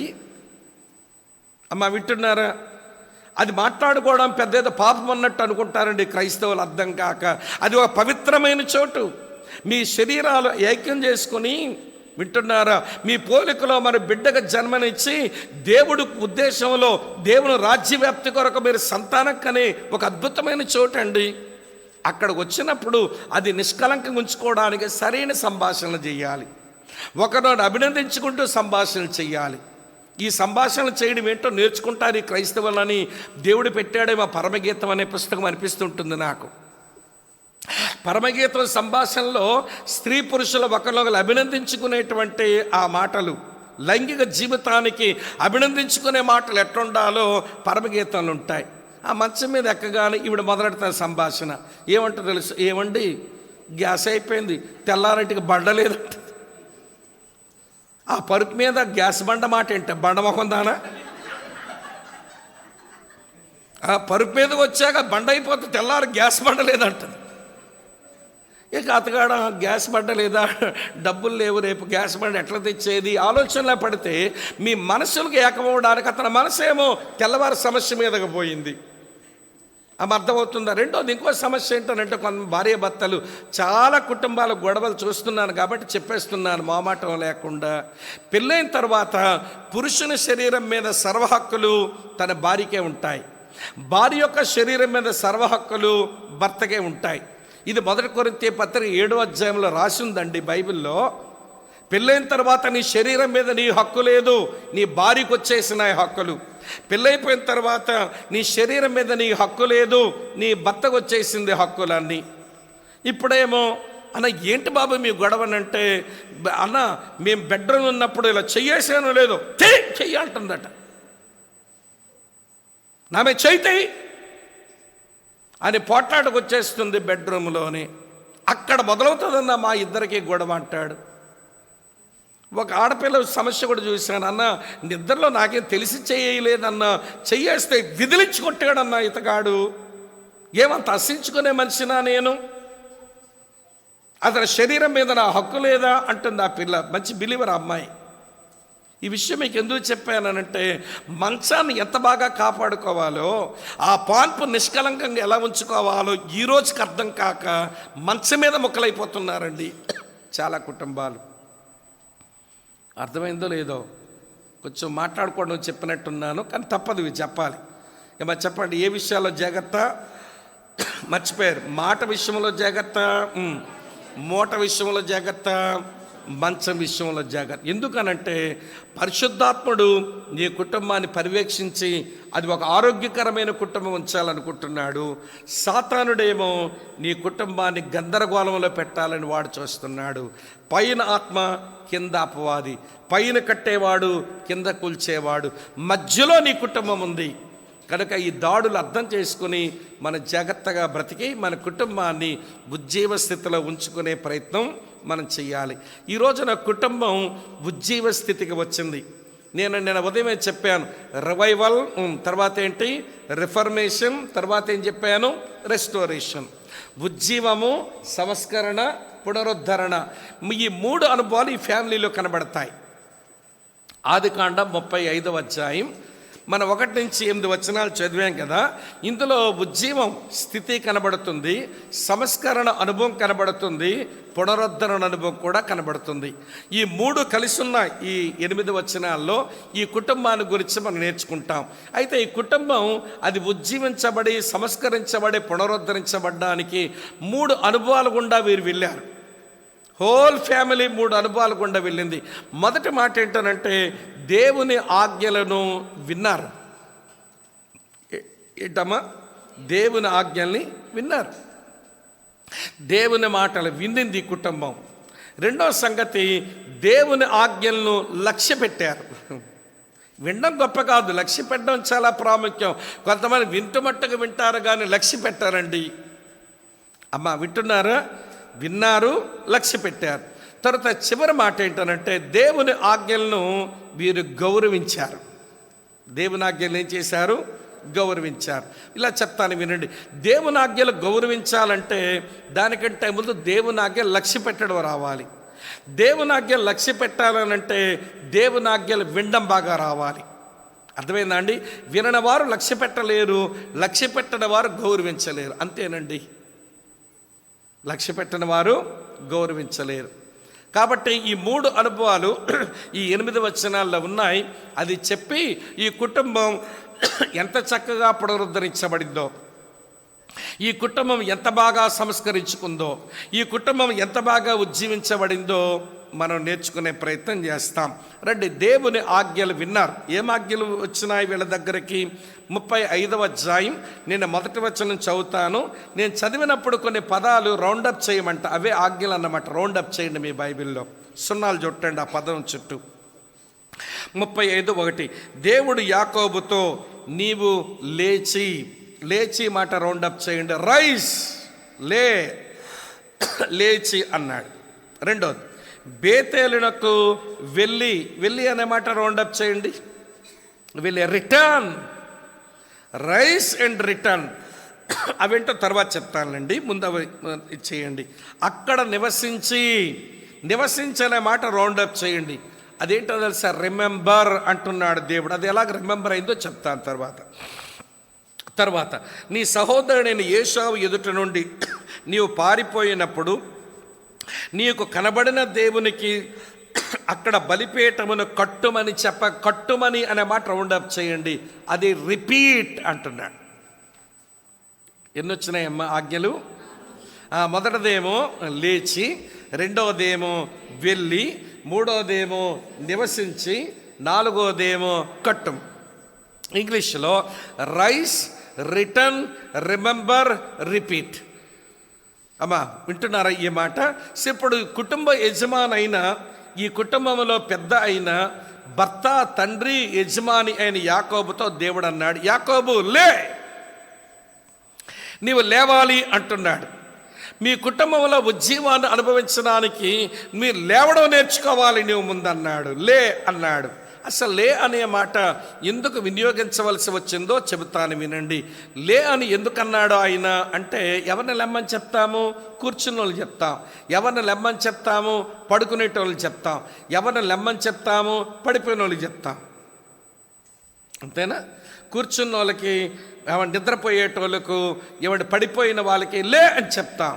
ఇక్కడ యాకోబు జీవితం కూడా సుమారు అలాగే ఉందండి. ఈ కుటుంబ యజమాని, ఈ కుటుంబంలో తండ్రి, ఈ కుటుంబానికి పెద్ద హెడ్ ఎక్కడో పడిపోయాడు, ఎక్కడో నిద్రపోయినాడు, ఎక్కడో కూర్చుండిపోయాడు. అది ఎక్కడ అంటే వినండి ప్రియుల, షెకెము అనే ప్రాంతంలో. చెప్పండి ఎక్కడ? షెకెము. ఈ షెకెముకు రాకమును మరో దగ్గర ఉన్నాడు ఆయన. ఎక్కడున్నాడనంటే పద్దనరాము అనే దగ్గర ఉన్నాడు. అసలు దేవుడు పద్దనరాము దగ్గర ఉన్నప్పటి నుంచే లే అంటున్నాడు దేవుడు. చూపిస్తాను రండి, ఎక్కడి నుంచి వాక్యాలు చూస్తూ ఉండండి ఈ కాంటెక్స్ట్ కొరకు. ఆదికాండం చదువుతున్నాను చూడండి ప్రియులారా, 31వ అధ్యాయం. ఆదికాండం 31వ అధ్యాయం 13వ వచనం చూస్తారా? ఆదికాండం 31వ అధ్యాయం 13వ వచనం. నీవెక్కడ స్తంభం మీద నూనె పోసితివో, ఎక్కడ నాకు మ్రొక్కుబడి చేసితివో ఆ బేతేలు దేవుడు నేనే. ఇప్పుడు నీవు లేచి ఈ దేశము నుంచి బయలుదేరి నీవు పుట్టిన దేశమునకు తిరిగి వెళ్ళమని నాతో చెప్పాను అనేను. అంటే యాకోబు పద్దనరాములు ఉన్నప్పుడే లెమ్మన్నాడు. అమ్మ బాగా వినండి, పద్ అండ్ రామ్ అనే అరమిక్ మాటకు అర్థం ఏంటనంటే ఐహిక విచారాలని అర్థం. పెద్దన్రామ్ అని అంటే అరమిక్ భాషలో ఆ పదానికి అర్థమే ఐహిక విచారాలు. అమ్మ వింటున్నారా? నిజంగానే పద్దనరాములో ఈ కుటుంబ యజమానుడు ఈ కుటుంబం ఐహిక విచారాలతోనే బతికాడండి. ఎంత ఐక్య విచారాలనంటే ఆయన మాటలోనే చూద్దాం, నా మాటలు ఏమి వద్దు, ఆయన మాటలోనే ఎంత ఐక్య విచారాలతో బ్రతికినాడో మీకు చూపిస్తాం. ఒక్క పేజీ తిప్పండి వెనక్కి. ఆదికాండం 31వ అధ్యాయంలో చదువుదామా? 40-41 వచనాలు ఇలా రాసి ఉంది. 40-41 చూడండి. పగటి ఎండకును రాత్రి మంచుకును నేను క్షీణించిపోయినాను, నిద్ర నా కన్నులకు దూరమాయను. ఇదివరకు నీ ఇంటిలో ఇదివరకు నీ ఇంట్లో 20 ఏండ్లున్నాను, నీ ఇద్దరు కుమార్తెల నిమిత్తం 14 సంవత్సరాలు, నీ మంద నిమిత్తం 6 ఏండ్లు నీ కొలువు చేశాను అన్నాడు. చాలు తమ్ముడు. ఎన్ని సంవత్సరాలు ఉన్నాడట పద్దనరాములో? 20 సంవత్సరాలు. 20 సంవత్సరాల్లో దేవుని ప్రత్యక్షతలు ఏమిటి, దేవుని ఆరాధించడం ఏమిటి, దేవునికి ప్రార్థన చేయటం ఏమిటి, దేవుని సంకల్పం ఎరగడం ఏంటి, ఇవన్నీ వదిలేశాడు. 20 సంవత్సరాలు అతని జీవితం ఏంటనంటే 14 సంవత్సరాలు భార్యల కొరకు ఊడిగం చేశాడట, 6 సంవత్సరాలేమో భాగ్యం కొరకు ఊడిగం చేశాడు. మోటు భాషలో చెప్పాలంటే 14 సంవత్సరాలు పిల్లల కొరకు పాటలు పడ్డాడు, 6 సంవత్సరాలు పైసల కొరకు పాటలు పడ్డాడు. ఇవి ఐక్యవిచారం కాదా? ఏ తాత్విక చింతన ఏది, ప్రార్థన ఏది, ఆరాధన ఏది, దేవుని సంకల్పం ఎరగడం కొరకు తపనేది, దేవుని ప్రత్యక్షతలు ఇవేమి ఎగిరిపోయినాయండి. ఎంతసేపు వినండి, బాధలు సంపాదించుకోవాలా, భాగ్యం సంపాదించుకోవాలా. ఇప్పుడు అంటున్నాడండి, పగలు ఎండ దెబ్బకి ఎండిపోయాను, రాత్రి మంచు దెబ్బకి తడిచిపోయాను, నిద్ర నా కన్నులకు రాలేదు, నేను క్షీణించిపోయి. ఐహిక విచారాలతో బతికిన ఏ భర్తకైనా ఏ భార్యకైనా నిద్ర పట్టదు. దేవుని పిల్లలకు తాత్విక చింతన ఉండాలి, దైవ చింతన ఉండాలి. దేవుని పిల్లలకు ఉండవలసింది దేవుని గూర్చినటువంటి విచారం ఉండాలి. ఏమి సంపాదిద్దామా, ఏ గడించుకుంది. ఒక ఆయన అన్నాడు, బ్రదర్ మీరు ఎన్నన్నా చెప్పండి, ఇప్పుడే ఇవ్వండి, 5 రాళ్ళు వెనకాల వేసుకోవాలన్నాడు. అయినా 5 రాళ్ళు వెనకాల వచ్చి మేము పెట్టులో వేసి తీసుకెళ్తాం మిమ్మల్ని. ఇప్పుడే వేసుకోవాలంటే 5 రాళ్ళు వెనక్కి, చచ్చాక నీ పెట్టెలో వేస్తాం, నీ పొట్ట మీద కట్టుకొని పైకి తీసుకెళ్ళి మరి పెట్టెలోంచి. అరే సంపాదించడం తప్పు కాదు, కష్టపడి పని చేయాలి, సంపాదించాలా, అందులో పొదుపు చేయాలా, పిల్లల భవిష్యత్తు కొరకు ఉంచాలి, మన అవసరాలకు వాడుకోవాలి, నేను తప్పని చెప్పడం లేదు. అసలు దేవుని గురించిన చింత లేకుండా ఎంతసేపు ఏమి గడిద్దుమా, పొట్టను కట్టుకొని పెట్టెలో నుంచి పరలోకం పోతావా నువ్వు సంపాదించిందంతా? ఇలాగన్నానని అనుకోకండి. సంపాదిద్దాం, మన అవసరాల కొరకు ఖచ్చితంగా సంపాదిద్దాం. అంతేగాని ప్రియులు అదే జీవితం అన్నట్టు దాని మీదనే యావ ఉదయం లేచిన దగ్గర నుంచి రాత్రి పడుకునే వరకు ఒకటే యావ, అంతే. ఏమి సంపాదిస్తామా. 20 సంవత్సరాలంట పగలు ఎండ దెబ్బకి ఎండాడంట, రాత్రి మంచు దెబ్బకు తడిచాడంట, నిద్ర తన కన్నులకు రాలేదట, నేను క్షీణించిపోయానంటున్నాడు. ఇప్పుడు సరే దేవుడు లెమ్మన్నాడు, లేచాడు. లేచిన తర్వాత నువ్వు ఎక్కడికి రావాలి బాబు? ఎక్కడైతే దేవుడు నీకు ముందు ప్రత్యక్షమైనాడో, ఎక్కడ రాయిని తలగడగా చేసుకుని పడుకున్నావో, ఏ రాతి మీద నూనె పోసి దేవునికి అక్కడ మృక్కుబడి చేశావో అక్కడ కదా రమ్మన్నాడు. ఇతగాడ పద్దనరాము నుంచి బయలుదేరి, అమ్మ వింటున్నారా, షెకెము అనే ప్రాంతంలో సుక్కోతు అనే చోటుకు వచ్చి ఆగిపోయాడు. వింటున్నారా లేదా మీరు? అంటే నువ్వు పద్దనరాము వదిలిపెట్టి వచ్చినట్టేనా, బేతేలుకు చేరుకున్నట్టేనా? మధ్యలో నీకు మజిలీ ఏంటి? ఈ మధ్యలో మజిలీలో ఆయన ఏం చేశాడు చూపిస్తాను రండి. ఆదికాండం 33వ అధ్యాయంలో, ఆదికాండం 33వ అధ్యాయంలో 17వ వచనం నుంచి చూస్తారా, 17-19 వరకు చూడండి. అప్పుడు యాకోబు సుక్కోతుకు ప్రయాణమైపోయి తనకు ఒక ఇల్లు కట్టించుకొని తన పశువులకు పాకలు వేయించెను. అందుచేత ఆ చోటుకి సుక్కోతని పేరు పెట్టబడెను. అట్లు యాకోబు పద్దనరాము నుంచి వచ్చిన తర్వాత కనాను దేశములో ఉన్న షెకెము ఊరికి సురక్షితముగా వచ్చి ఆ ఊరి ముందర తన గుడారములు వేసెను. మరియు అతడు తన గుడారం వేసిన పొలము యొక్క భాగమును షెకెము తండ్రి అయిన హమెరు కుమారుల యొద్ద 100 వరహాలకు కొన్నాడట. స్థలం కొనుక్కున్నాడు సుక్కోతుకు వచ్చి. ఉండడానికా వెళ్ళిపోవడానికా? ఉండడానికి. నేను దేవుడు పిలిచింది అక్కడే పద్దనరాముల చెల్లే అన్నాడు, లేచావు. నువ్వు రావాల్సింది బేతేలికి, అక్కడ రావడం మానేసి ఇక్కడ సుక్కోతులో స్థలం కొనుక్కున్నాడంట. ఆ స్థలం కొని తన పశువులకు పాకలేసాడంట. అక్కడేమో ఇల్లు కట్టించుకున్నాడంట. వినండి ప్రియమైన స్నేహితులారా, సుక్కోత్ అనే మాటకు ఇది కూడా అరమిక్ భాషలో అర్థం ఏంటనంటే, వినండి, స్వచిత్తం అని అర్థం. దేవుని చిత్తం నువ్వు బేతేలికి రావాలి, సుక్కోతులో నీ స్వచ్ఛత్వం నెరవేర్చుకోండి. ఇక్కడ ఆగ్యాం. ఏ కుటుంబ యజమానైనా, ఏ కుటుంబ యజమానురాలైనా దేవుని చిత్తాన్ని తొంగలో తొక్కి స్వచ్ఛత్వం చేసుకోవడం మొదలు పెడితే వచ్చే తంటాలు చెప్తాను మీకు. ఇక్కడ ఉన్నారా లేదా మీరు? దేవుని పిల్లలు ఏం చేయాలి? దేవుని చిత్తం చెయ్యాలి. 1 యోహాను పత్రిక 2:17 ఉంటుందండి. 1 యోహాను పత్రిక 2:17 ఉంటుంది. అక్కడ ఏమని చదువుతామనంటే, ఏమండి, లోకము దాని ఆశలు గతించిపోవచ్చున్నవి కానీ దేవుని చిత్తము చెయ్యవాడు, చెప్పండి, నిరంతరము నిలిచెను. దేవుని పిల్లలమైన దేవుని చిత్తం చెయ్యాలి. అడిగితే ఆయన మాట్లాడతాడు, అడిగితే ఆయన తెలియజేస్తాడు. 32వ కీర్తన 8వ వచనం ప్రకారం 32:8 అంటాడు, నువ్వు అడగాలే గాని నేను ఉపదేశం చేసేదను, నువ్వు నడవలసిన మార్గము నీకు బోధించేదను, నీ మీద దృష్టి ఉంచి నీకు ఆలోచన చెప్పేదనని అంత పెద్ద వాగ్దానం చేశాడు కదా దేవుడు. మరి అడగవే, అడగకుండా నీ సొంత ఇష్ట ప్రకారం చేసుకుని పోతే ఎన్ని ఇబ్బందులు వస్తాయి చెప్తాను. ఇప్పుడు యాకోబు సుక్కోతులో ఉండడం దేవుని చిత్తం కాదు, బేతేలుకు రావడం దేవుని చిత్తం. సుక్కోతులో ఆగిన కారణం చేత ఏమైందో చెప్తా. యాకోబుకి ఎంతమంది అమ్మా కుమార్తెలు? చెప్పరేమమ్మా? ఎంతమంది కూతుర్లు? ఒకే కూతురు. ఏం పేరు ఆవిడ పేరు? మీ పేరు దేనా, నా పేరు సోకుల్ రాణి. బైబిల్లో ఉన్న పేరు దేనాయలేండి. సోకుల్ రాణి నేను ఎందుకన్నానంటే, నాన్నకు సంప్రదించకుండా, అన్నదమ్ములకు సంప్రదించకుండా కనాన్లో వాళ్ళంతా కూడా ఏమి సోకులు చేస్తున్నారో చూద్దామని ఊరి మీదకి పోయింది ఈ పిల్ల.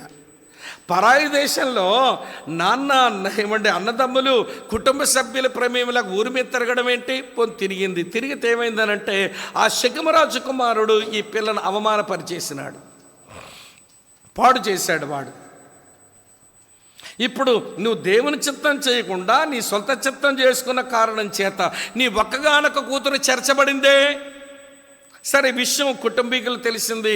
వాళ్ళేమో, బాబు మీకు మాకు కయ్యం ఎందుకు, మేము వియ్యం అందుతాము, మీ అమ్మాయినిచ్చి పెళ్లి చేసేసేయండి, మా అబ్బాయికి మేము పెళ్లి చేసుకుంటామని అన్నారు. మళ్ళీ ఇలా అంటారు, మేము సున్నత గల మనుషులం, మీలాంటి వాళ్ళతో పెళ్లి చేసుకుంటామా?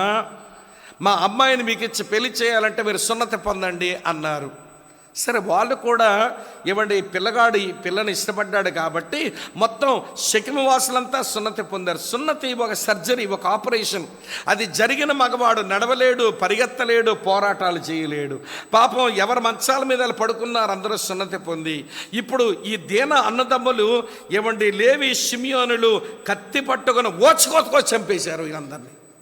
ఇప్పుడు అడుగుతాను, చెప్పండి, అన్యులకు నీతి ఉందా, దేవుని ప్రజలకు నీతి ఉందా? వాళ్ళే కొంచెం నీతిగా ఉందామని ప్రయత్నం చేశారు. మరి దేవుని బిడ్డలై మీరు అంత నీతిమాలని బతికట్ల. అందుకని యాకోబు చాలా బాధపడ్డాడు. ఒరేయ్, ఏం పని చేశారా మీరు? ఈ అన్యుల మధ్యన అవమానపరిచారు కదరా, ఒకలాంటి మాట తీసుకున్నారు వాళ్ళ దగ్గర, ఆ మాటకు భిన్నంగా పాడు పని చేశారని ఎవడు కోప్పడుతూ భయపడిపోతున్నాడండి యాకోబు. చూపిస్తాను చూడండి, 34వ అధ్యాయం, ఆదికాండం 34వ అధ్యాయం 30వ వచనం చూడండి. 34:30. అప్పుడు యాకోబు షిమ్యోనును లేవీని చూచి, మీరు నన్ను బాధపెట్టి ఈ దేశ నివాసులైన కనానీయులలోను పెరిజీలలోను అసహ్యునుగా చేసేశారు. నా జనసంఖ్య కొంచెమే, వారు నా మీద గుంపుగా వచ్చి నన్ను చంపెదరు, నేనును నా ఇంటి వారు నాశనమగుదామని చెప్పాను. ఒరే, నా ఇంటి మీదకి నాశనం తెచ్చారు కదరా మీరు. ఏం మాట తీసుకున్నారు వాళ్ళ దగ్గర? వాళ్ళ మాట నెరవేర్చుకుని వాళ్ళు సున్నతి పొందితే మీరేం చేశారు? మీరు ఈ పని. ఇప్పుడు వాళ్ళంతా ఏకమై వస్తాయి ఈ దేశంలో, నేనును నా ఇంటి వారు నాశనం అయ్యే ఒక విపత్తు తెచ్చారు కదా అన్నారు. ఇదంతా మీకు ఎందుకు చెప్పానంటే, దేవుని చిత్తముదిలిన ఈ కుటుంబ యజమానుడు, ఈ కుటుంబీకులు ఏం తెచ్చుకున్నారనంటే, ఆడపిల్ల చేర్చబడింది, 2 కొడుకుల నరహంతకులయ్యారు, కుటుంబం అంతా భయోందోళన కిందగా పోయింది. ఆడపిల్ల చేర్చబడింది, 2 కొడుకుల నరహంతకులయ్యారు. తర్వాత కుటుంబం అంతా భయోందోళన కిందకు వెళ్ళిపోయింది. అందుకనే కుటుంబ యజమానులమైన యజమానురాలైన దేవా, నీదు చిత్తము చెయ్య నేర్పించుమయ్యా, నిన్ను వెంబడింపగా మాకు మనసిమ్మయ్యా, మా ఇష్టాలు కాదు ప్రభా, నీ చిత్తమే చెయ్యాలి భార్యాభర్తలుగా. ప్రియులారా, వింటున్నారా? ఐక విచారాలతో 20 సంవత్సరాలు గడిపితే లే అన్నాడు, లేచావు. తిన్నగా బేతేలుకు వచ్చిన, బేతేలు అంటే దేవుని ఇల్లు కదా, దేవుని ఇంటికి వచ్చిందంత బాగున్ను. ఇప్పుడేమో సుక్కోతులు ఆగాడు. ఇక్కడ ఈ సుక్కోతులు ఆగడం వలన స్వచిత్తం చేసుకుంటున్నాడు, దేవుని చిత్తాన్ని పక్కన పెట్టాడు. ఇప్పుడు కుటుంబానికి ఇబ్బంది వస్తే అయినా దేవుడు యాకోబును వదలలేదు, కుటుంబాన్ని వదలలేదు. ఈ కుటుంబాన్ని ఉజ్జీవపరిచే నిమిత్తమై దేవుడిచ్చిన మాట, రైస్ లే ఇక్కడి నుంచి అన్నాడు. మొదటి మాట అర్థమైందో వ్యర్థమైందో? ఇక్కడ నా ముందు కూర్చున్న మీలో ఎవరైనా, మీ కుటుంబ యజమానులైనా యజమానురాలైనా, మీరు ఐక విచారాల్లోనే కూర్చుంటే లేవండి. కుటుంబాలు ఉజ్జీవింపవడం లేకపోతే, స్వచ్ఛత్తమలోనే కూర్చున్న భార్యాభర్తలు ఎక్కడ కూర్చుంటే లేవండి అక్కడి నుంచి, లేకపోతే మన కుటుంబాలు ఉజ్జీవించబడవు. కుటుంబ ఉజ్జీవానికి కావలసింది దేవుని ఆజ్ఞను బాగా వినాలి. ఏమని ఆజ్ఞాపిస్తున్నా అంటే లే అంటున్నాడు, లేవాలి. రెండో మాట ఏమన్నా, అక్కడికి వెళ్ళి అన్నాడు. అక్కడ వెళ్ళంటే రిటర్న్ అవరా బాబు అంటున్నాడు. బైబిల్ దేవుడు ఎప్పుడు రిటర్న్, నా దగ్గరకు రండి అని పిలిచేవాడండి. ఎందుకు నా దగ్గర రండి అని పిలిచేవాడంటే, మనం ఆయన దూరంగా జరిగిపోయిన వాళ్ళం. మలాకీ గ్రంథం 3వ అధ్యాయం 7వ వచనం చూస్తారా? మలాకీ గ్రంథం 3వ అధ్యాయం 7వ వచనం, మీ పితరుల నాటి నుండి మీరు నా కట్టడలను గైకొనక వాటిని త్రోసివేసి మీరు నా తట్టు తిరిగినట్లయితే నేను మీ తట్టు తిరుగుదును అని సైన్యములకు అధిపతి యెహోవా సెలవీయగా. ఆగు తమ్ముడు, దేవుడు అంటున్నాడు, మీరు నా తట్టు తిరగండి, నేను మీ తట్టు తిరుగుతాను. బేతేలులో నా సన్నిధి నుంచి వెళ్ళిపోయావు, ఇప్పటికి 20 సంవత్సరాలు దాటిపోయింది యాకోబు. నీవు నీ కుటుంబం కలిసి నా తట్టు తిరగండి. దీనికి వచనం కూడా కలపండి, బాగుంటుంది. యాకోబు రాసిన పత్రిక 4వ అధ్యాయం, యాకోబు రాసిన పత్రిక 4వ అధ్యాయం 8వ వచనం చదవండి, బాగుంటుంది. దేవుని యొద్దకు రండి, అప్పుడు ఆయన మీ యొద్దకు వచ్చును. పాపులారా, మీ చేతులను శుభ్రం చేసుకోండి. విమనస్కులారా, మీ హృదయములను పరిశుద్ధపరచుకోండి. నా దగ్గరకు రండి అంటున్నాడు. నా తట్టు తిరగండి, నా దగ్గరకు రండి. Turn unto me, I will turn unto you. Draw near to me, I will draw near to you. మీరు నా తట్టు తిరిగితే నేను మీ తట్టు తిరుగుతాను. మీరు నా దగ్గరకు వస్తే నేను మీ దగ్గరకు వస్తాను. ఇది బైబిల్ దేవుడు మనల్ని పిలుస్తున్నటువంటి గొప్ప పిలుపండి. దేవా, నిన్ను విడిచి చాలా దూరం వెళ్ళిపోయాను, అయినా ప్రేమించు, నువ్వు నీ తట్టు తిరగమంటున్నావు. నేను విడిచి నేను చాలా దూరం జరిగిపోయాను, అయినా నువ్వు నా దగ్గర రమ్మంటున్నావు. నేను నీ దగ్గరకు వస్తానని వస్తే మన కుటుంబాలు వినండి ఉజ్జీవ స్థితికి వెళతాయి అన్నట్టు. రెండో మాట దేవుడు అంటున్నాడు, నా ఆజ్ఞ ఏంటో తెలుసా? రిటర్న్, నువ్వు వెనక్కరా అన్నాడు. అమ్మ వింటున్నారా? మూడవ, అక్కడ నివసించన్న మాటలో ఏదో జ్ఞాపకం చేసుకోమంటున్నాడు దేవుడు. ఏమిచ్చినావయ్యా నువ్వు నాకు మాట? దేవా, నేను వెళ్ళిన చోట నువ్వు నా తోడుగా ఉండి నాకు తినడానికి తిండిని, కట్టుకోవడానికి ఏమండి వస్త్రాన్ని, తినడానికి తిండిని, కట్టుకోవడానికి వస్త్రాన్ని ఇచ్చి నువ్వు నన్ను కాపాడితే మళ్ళీ ఇక్కడికి వస్తాను. నేను ఇక్కడ స్తంభముగా నిలిపిన రాయిని మందిరం చేస్తాను. ఇక్కడ నువ్వు ఇచ్చిన వాటన్నిటితో నేను దశంభాగం చెల్లిస్తాను అన్నావు కదా. జ్ఞాపకం చేసుకో, జ్ఞాపకం చేసుకో ఒకసారి. ఏం చెప్పావు నువ్వు 20 సంవత్సరాల కిందట? రాయిగా నిలిపిన, స్తంభంగా నిలిపిన రాయిని నేను దేవుని మందిరంగా చేస్తాను. ఇక్కడ నువ్వు నాకు ఇచ్చిన దాని అంతట్లో దశంభాగం చెల్లిస్తాను.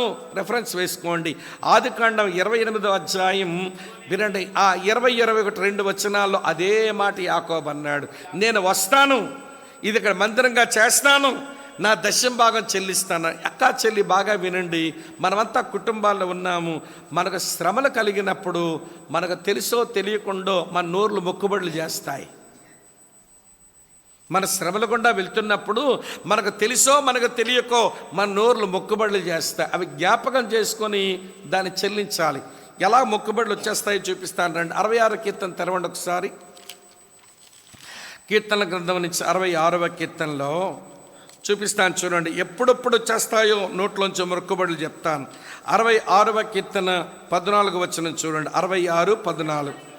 నాకు శ్రమ కలిగినప్పుడు నా పెదవులు పలికిన మొక్కుబడులను, నా నోరు వచించిన మొక్కుబడులను నేను చెల్లించదను. మనకు శ్రమలు వచ్చినప్పుడు మనకు తెలుసో తెలియకో మన నోరు మొక్కుబడులు చేసేస్తూ ఉంటుంది. వాటిని మర్చిపోకూడదు, వాటిని చెల్లించాలి. 20 సంవత్సరాల కింద నువ్వు నాకు మొక్కుబడి చేసావు, మర్చిపోయావే. నీ కుటుంబం తిరిగి రివైవ్ అవ్వాలంటే నువ్వు జ్ఞాపకం చేసుకో నువ్వే మాట ఇచ్చావో.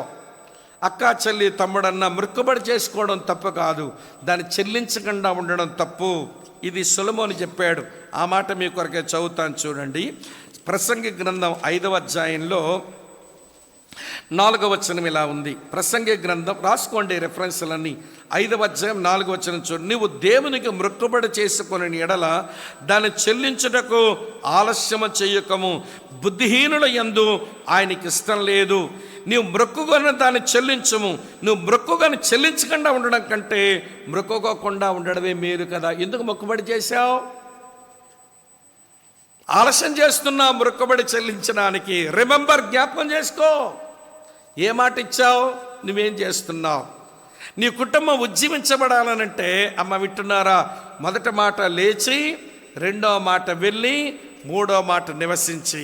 నువ్వు లేవాలి రైస్, రెండో మాట రిటర్న్, మూడో మాట రిమెంబర్ అన్నాడు. నాలుగో మాట ఏమన్నానంటే నువ్వు ఎక్కడ ఆ రాయిని బలిపీఠంగా చేసి నువ్వు నన్ను ఆరాధించావో మళ్ళీ అక్కడికి వచ్చి బలిపీఠం కట్టు అంటే రిపీట్ చేసుకో. ఉజ్జీవించబడ్డమనంటే యేసు ప్రభు మీద మనకున్న తొలి ప్రేమలోకి మళ్ళీ రావడం, అది రిపీట్ అవ్వాలి. యేసు ప్రభు మీద మనకున్న భక్తి రిపీట్ అవ్వడం, యేసు ప్రభు కొరకు మనకున్న రోషం అది రిపీట్ అవ్వడం, యేసు ప్రభు ఎడల మనకున్న అంకిత భావం రిపీట్ అవ్వడం. ఉద్యమం అంటే అదేనండి, మళ్ళీ రిపీట్ అవ్వాలి అవి.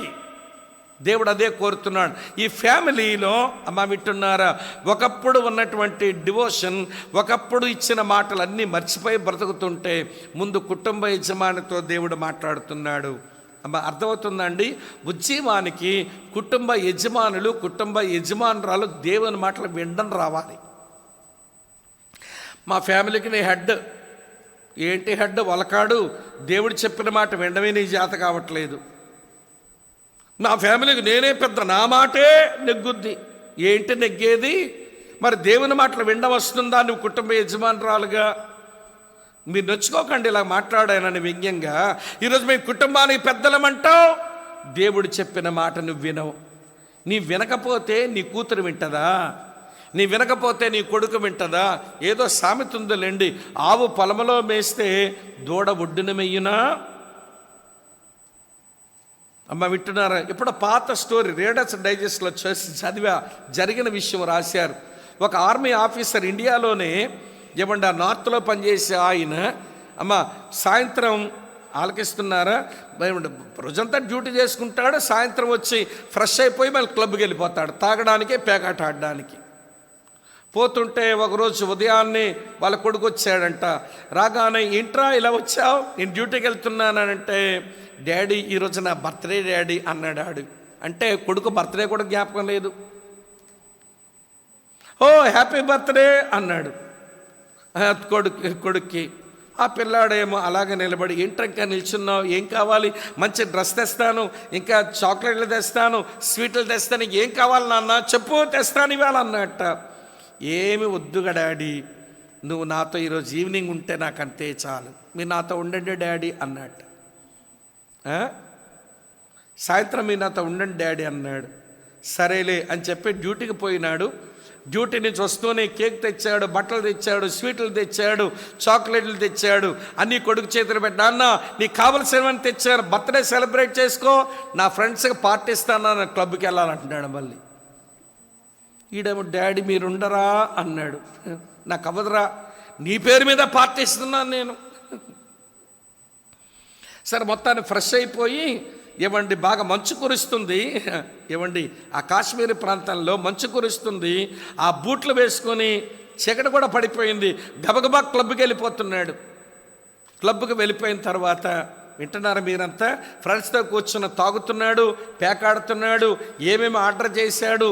ఈలోగా ఆ క్లబ్ యొక్క తలుపులు ఇలా తెరవబడ్డాయి. ఎవర్రా ఈ టైంలో వచ్చిందని చూస్తుంటే ఆ చిన్న పిల్లగాడు తలుపు దగ్గరికి వచ్చి నిల్చున్నాడు. తలుపు దగ్గరకు వచ్చి నిల్చుంటే గబగబా లేచారు. తాగిన మత్తు కూడా ఇరిగినట్టుంది. ఎలా వచ్చావురా నాన్న, ఎవరు తీసుకొచ్చారు నిన్నంటే, ఎవరు తీసుకురాలేదు డాడీ, నేనే వచ్చాను.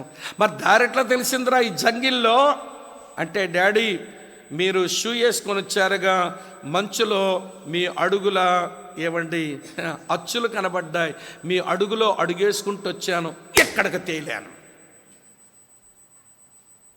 మీ అడుగులో అడుగేసుకుంటూ వచ్చాను, ఇక్కడికి తేలాను.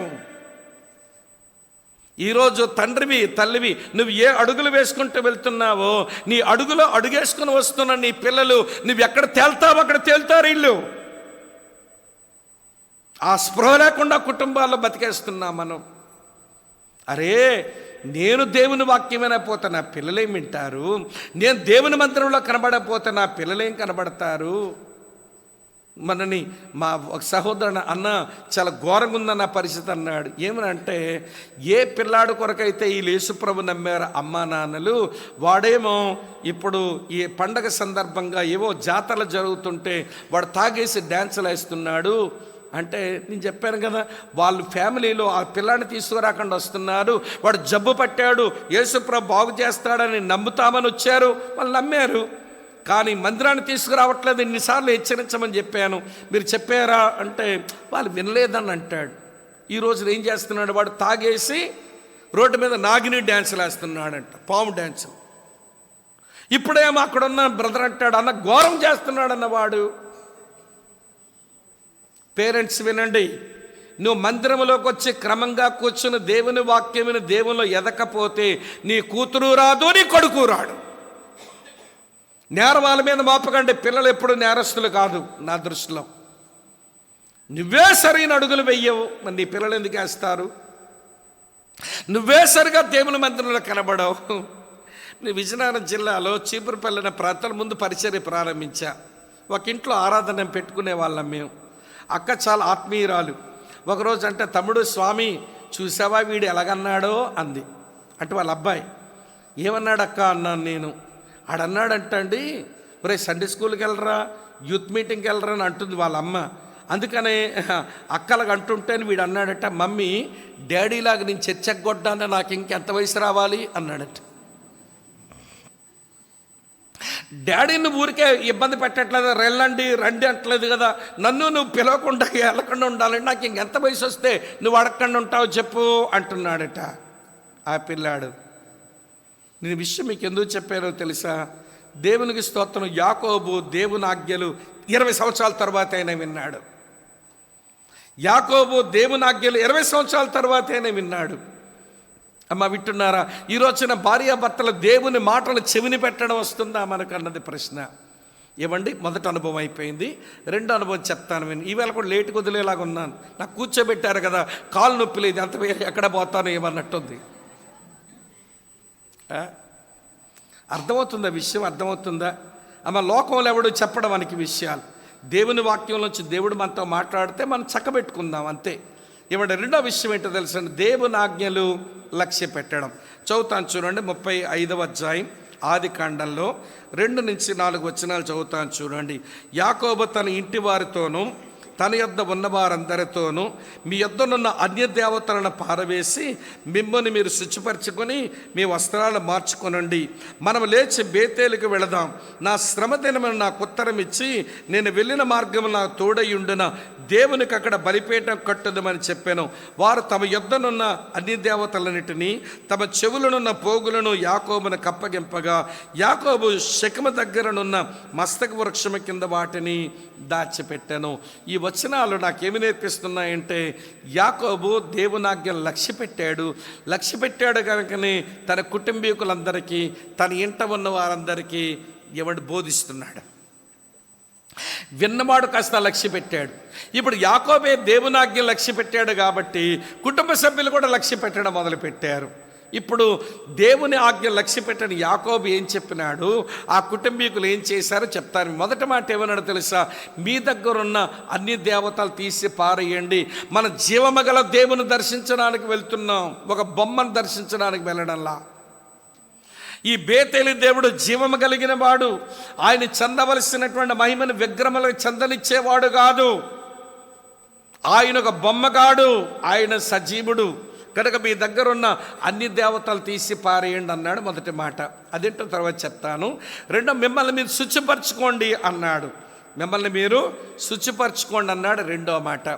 మూడో మాట ఏమన్నాడనంటే మీ వస్త్రాలు మార్చుకోండి అన్నాడు. ఏం చేయమన్నాడు? వస్త్రాలు ఈ మూడు మాటలు యాకోబు చెప్పినవి. కానీ కుటుంబ సభ్యులు వారు ఆజ్ఞలు లక్ష్య పెట్టి వాళ్ళు చేసిన పని ఏంటనంటే వాళ్ళు కొన్ని చెవులు కొన్ని పోగులు కూడా ఇచ్చారు. ఆయన మాట ఆయన చెప్పలా. ఇది వాళ్ళు కామన్ సెన్స్లో చేశారు. ఎందుకు చేశారో తర్వాత చెప్తాను. ఇప్పుడు ఎన్ని అనుభవాలండి ఇవి? 4. మొదటి అనుభవం ఏంటి? అన్ని దేవతలు తీసి పారేయటం. రెండో అనుభవం తమను తాము శుచిపరచుకోవడం. 3 అనుభవం వస్త్రాలు మార్చుకోవడం. 4 అనుభవం వాళ్ళ చెవులుకున్న పోగులు ఇచ్చేయటం. ఇవి 4 చెప్తాను వినండి. మొదటి మాట, తమ దగ్గర ఉన్న అన్ని దేవతలు తీసి పారేయమన్నాడు. వాళ్ళు కూడా తీసేశారు. ఇంతకీ యాకోబింట్లో అన్ని దేవతలు ఎట్లా వచ్చినాయండి? అవ్వ జీవము గల దేవుని ఆరాధించే యాకోబింట్లో అన్ని దేవతలు ఎక్కడి నుంచి వచ్చినాయి? తన ప్రియమైన భార్య రాహేలు వాళ్ళ నాన్నగారు ఇంట్లో ఉన్న గోడల్లో పెట్టి దాచుకుంచుకున్న గృహదేవత బొమ్మల్ని ఎత్తుకొచ్చారు. రాహేలు ఎత్తుకొచ్చింది. వాళ్ళ నాన్న లాభాన్ని వెనకాల పడి, ఏమయ్య అల్లుడు నువ్వు చెప్పకుండా వెళ్ళిపోయావేంటి? ఈ పిల్లలకి ముద్దులు కూడా పెట్టలేదు, వాళ్ళు తీసుకెళ్ళిపోయావు చెప్పకుండా. సరే వెళ్తే వెళ్ళిపోయావు, కానీ నా గృహదేవతలు ఎత్తుకొచ్చావంటే నేనెందుకు ఎత్తుకొచ్చాను, నేను తీసుకెళ్ళలేదు అన్నాడు. వెతుక్కోనా అన్నాడు. వెతుకో. మొత్తం లాభాన్ని మొత్తం అంతా వెతుకుతుంటే ఈ అమ్మగారేమో గంప మీద కూర్చుంది.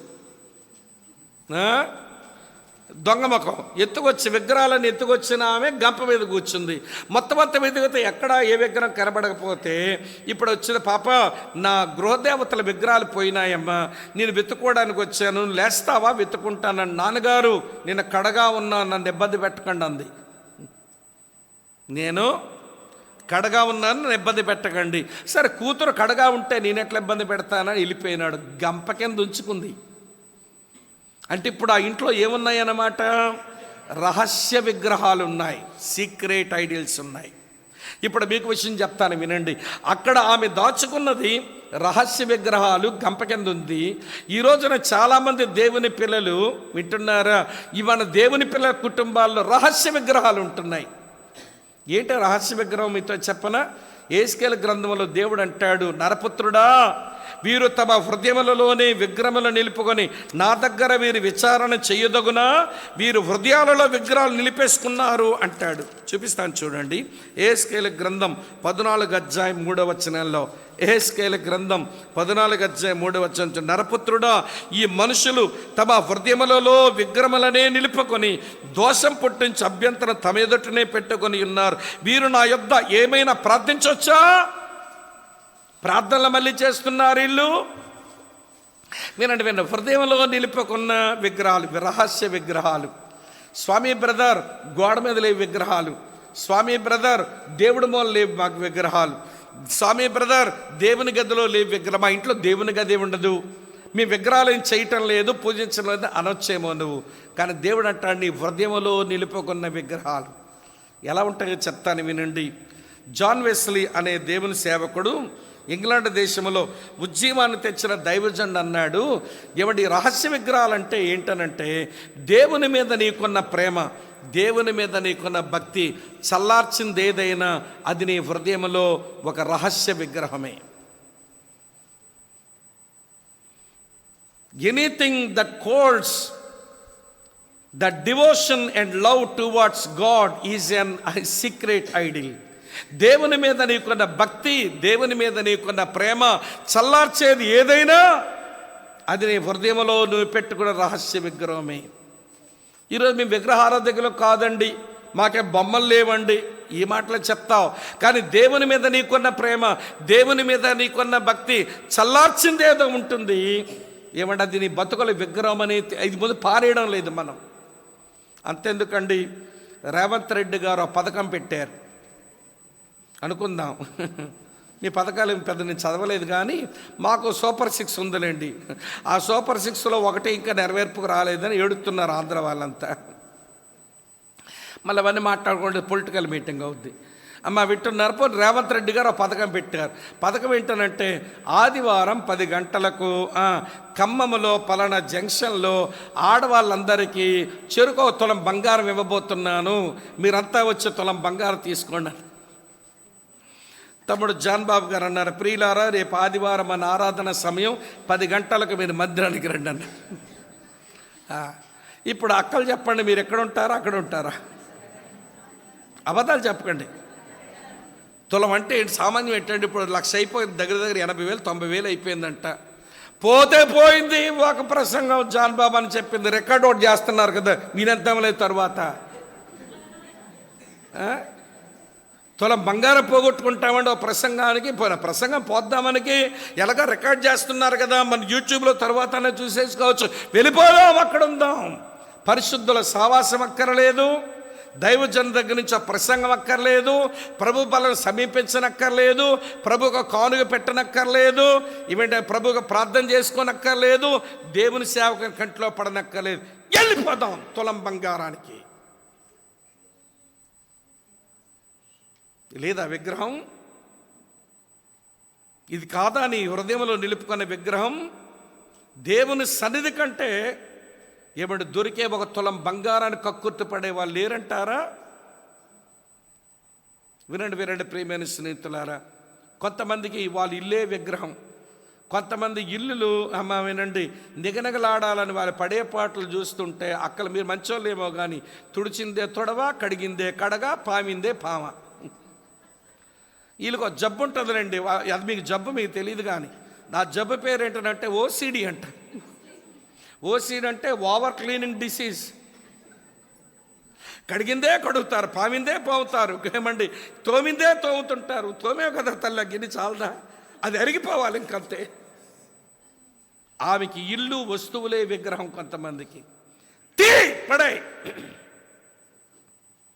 దేవుని మీద నీకున్న ప్రేమ, దేవుని మీద నీకున్న భక్తి చల్లార్చే ఏదైనా అది నీ హృదయంలో నిలుపుకున్న విగ్రహాలు తీసేయండి.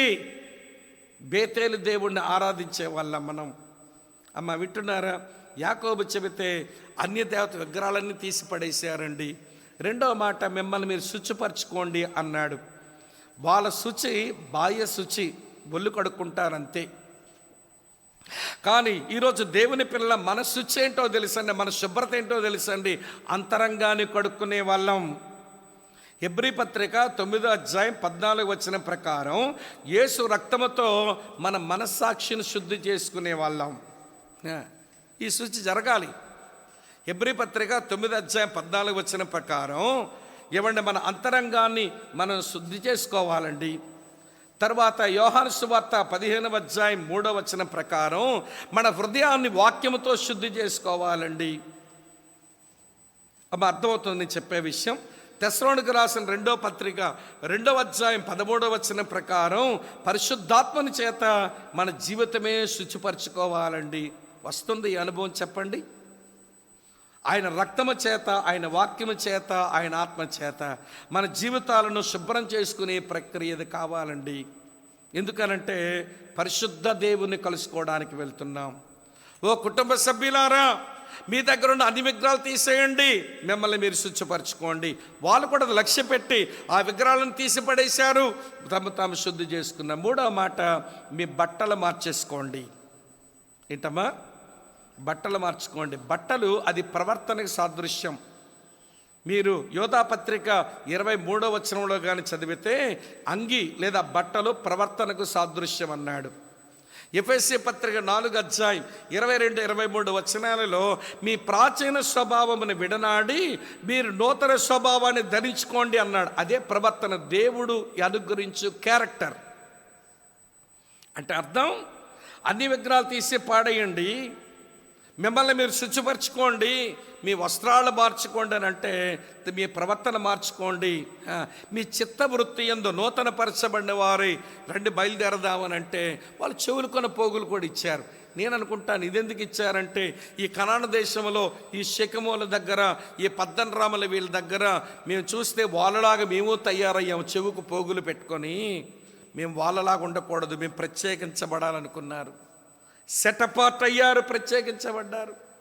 తీసేస్తున్నాం, ఇవన్నీ వద్దు, ఇక లోకం ఇచ్చింది మా దగ్గర వద్దు. ఈ రోజున వినండి, కుటుంబ సభ్యులంతా దేవుని ఆజ్ఞలు లక్ష్య పెట్టిన తర్వాత వినండి ప్రియులారా, ఇవ్వండి అగ్ని విగ్రహాలు తీసి పారేశారు, తాము శుచిపరుచుకున్నారు. మూడవ మాట, వస్త్రాలు మార్చేసుకున్నారు, తాము ప్రత్యేకపరిచేసుకున్నారు, బయలుదేరిపోయారు. మీకు విడ్డూరం చెప్పన, వాళ్ళు బయలుదేరితే ఏమైంది? 5వ వచనం చూడండి ఎంత బాగుంటుందో. వారు ప్రయాణమైపోయినప్పుడు దేవుని భయం వారు చుట్టున్న పట్టణముల మీదుగా వచ్చిన గనుక వారు యాకోబు కుమారులను 34:30లో ఏం చూసాము? యాకోబు భయపడిపోతున్నాడు.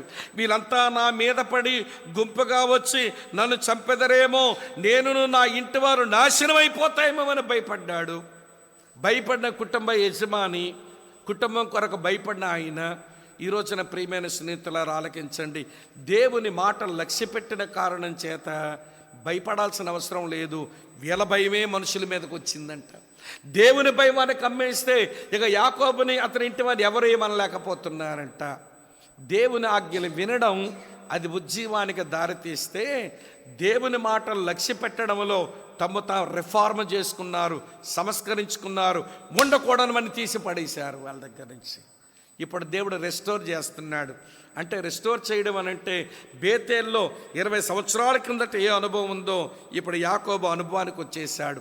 అక్కడికి వచ్చి ఏం చేశాడట, చదువుతాను చూడండి, ఇలా రాసి ఉంది. 27వ వచనం చదువుతున్నాను ప్రియులారా.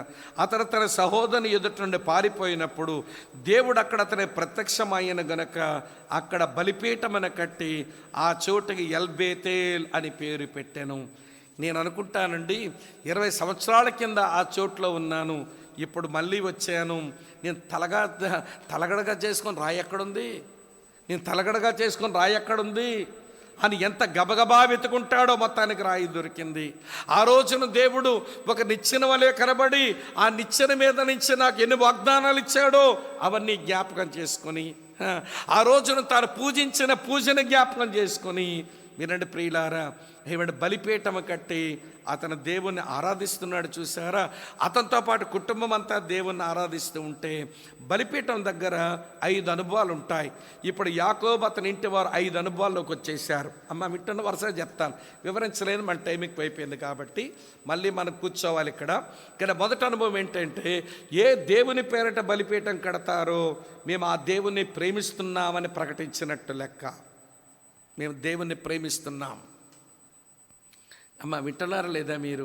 రెండోది, ఏ దేవుని పేరిట బలిపీఠం కడతామో ఆ దేవుణ్ణి మేము సేవిస్తున్నాము అని చెప్పడం. ఇది రెండో మాట. వర్షిప్ చేస్తున్నాం, సర్వ్ చేస్తున్నాం. మేము ఏ దేవుని పేరిట బలిపీఠం కట్టామో ఆ దేవునికే మేము విధేయులము అని చెప్పడం. అది మూడో మాట. ఆ దేవునికే మేము విధేయులం. ఏ దేవుని పేరిట బలిపీఠం కట్టామో ఆ దేవునికే చెందిన వారం అని చెప్పడం. వీఆర్ బిలాంగ్స్ టు హిమ్, ఆయనకి మాత్రమే మేము చెందిన వారం అని చెప్పడం. ఏ దేవుని పేరిట బలిపీఠం కడతామో ఆ దేవునికి మమ్మల్ని సమర్పించుకుంటున్నాము అని చెప్పడం. ఇప్పుడు యాకోబు అతని కుటుంబం నిజ దేవుణ్ణి ఆరాధించే ఆరాధకులయ్యారు. ఆ దేవుని మాత్రమే ప్రేమించే ప్రేమికులయ్యారు. ఆ దేవుని మాత్రమే సేవించే సేవకులయ్యారు. ఆ దేవునికే విధేయత చూపించే దాసులయ్యారు. ఆ దేవుణ్ణి వినండి ప్రియుల సమర్పించుకునేటువంటి వినండి సమర్పణ గలవారుగా హోల్ ఫ్యామిలీ మారిపోయింది, కుటుంబం అంతా మారిపోయింది. కనుక వినండి, దేవుని పిల్లల కుటుంబంలో ఏమండి ఈ ఉజ్జీవ పరిస్థితులు రావాలి. నేనును నా ఇంటి వారును యెహోవాను సేవిస్తామని ఊరికే చెప్పుకుంటాం. అది యాకోబు యెహోషువ చెప్పాడు కాబట్టి ఇవ్వండి, అది యాకోబు జీవితంలో ఎంత బాగా నెరవేర్పుకొచ్చిందో అది కూడా మనం ఈ ఉదయకాల సమయంలో ధ్యానం చేశాం. ఇప్పుడు నేరుగా నీ ముఖం మీద అడుగుతున్నాను, నువ్వు లేవలసిన చోటు నుంచి లేచావా? నువ్వు తిరగవలసిన దేవుని తట్టు తిరిగావా? నువ్వు జ్ఞాపకం చేసుకోవలసిన దైవ సంగతుల జ్ఞాపకం చేసుకున్నావా? దేవుని మీద నీకున్న హనీమూన్ లవ్, నీ వైవాహిక ప్రేమ, నీ ఫస్ట్ లవ్ దేవుని ఎడల అలాగనే ఉందా?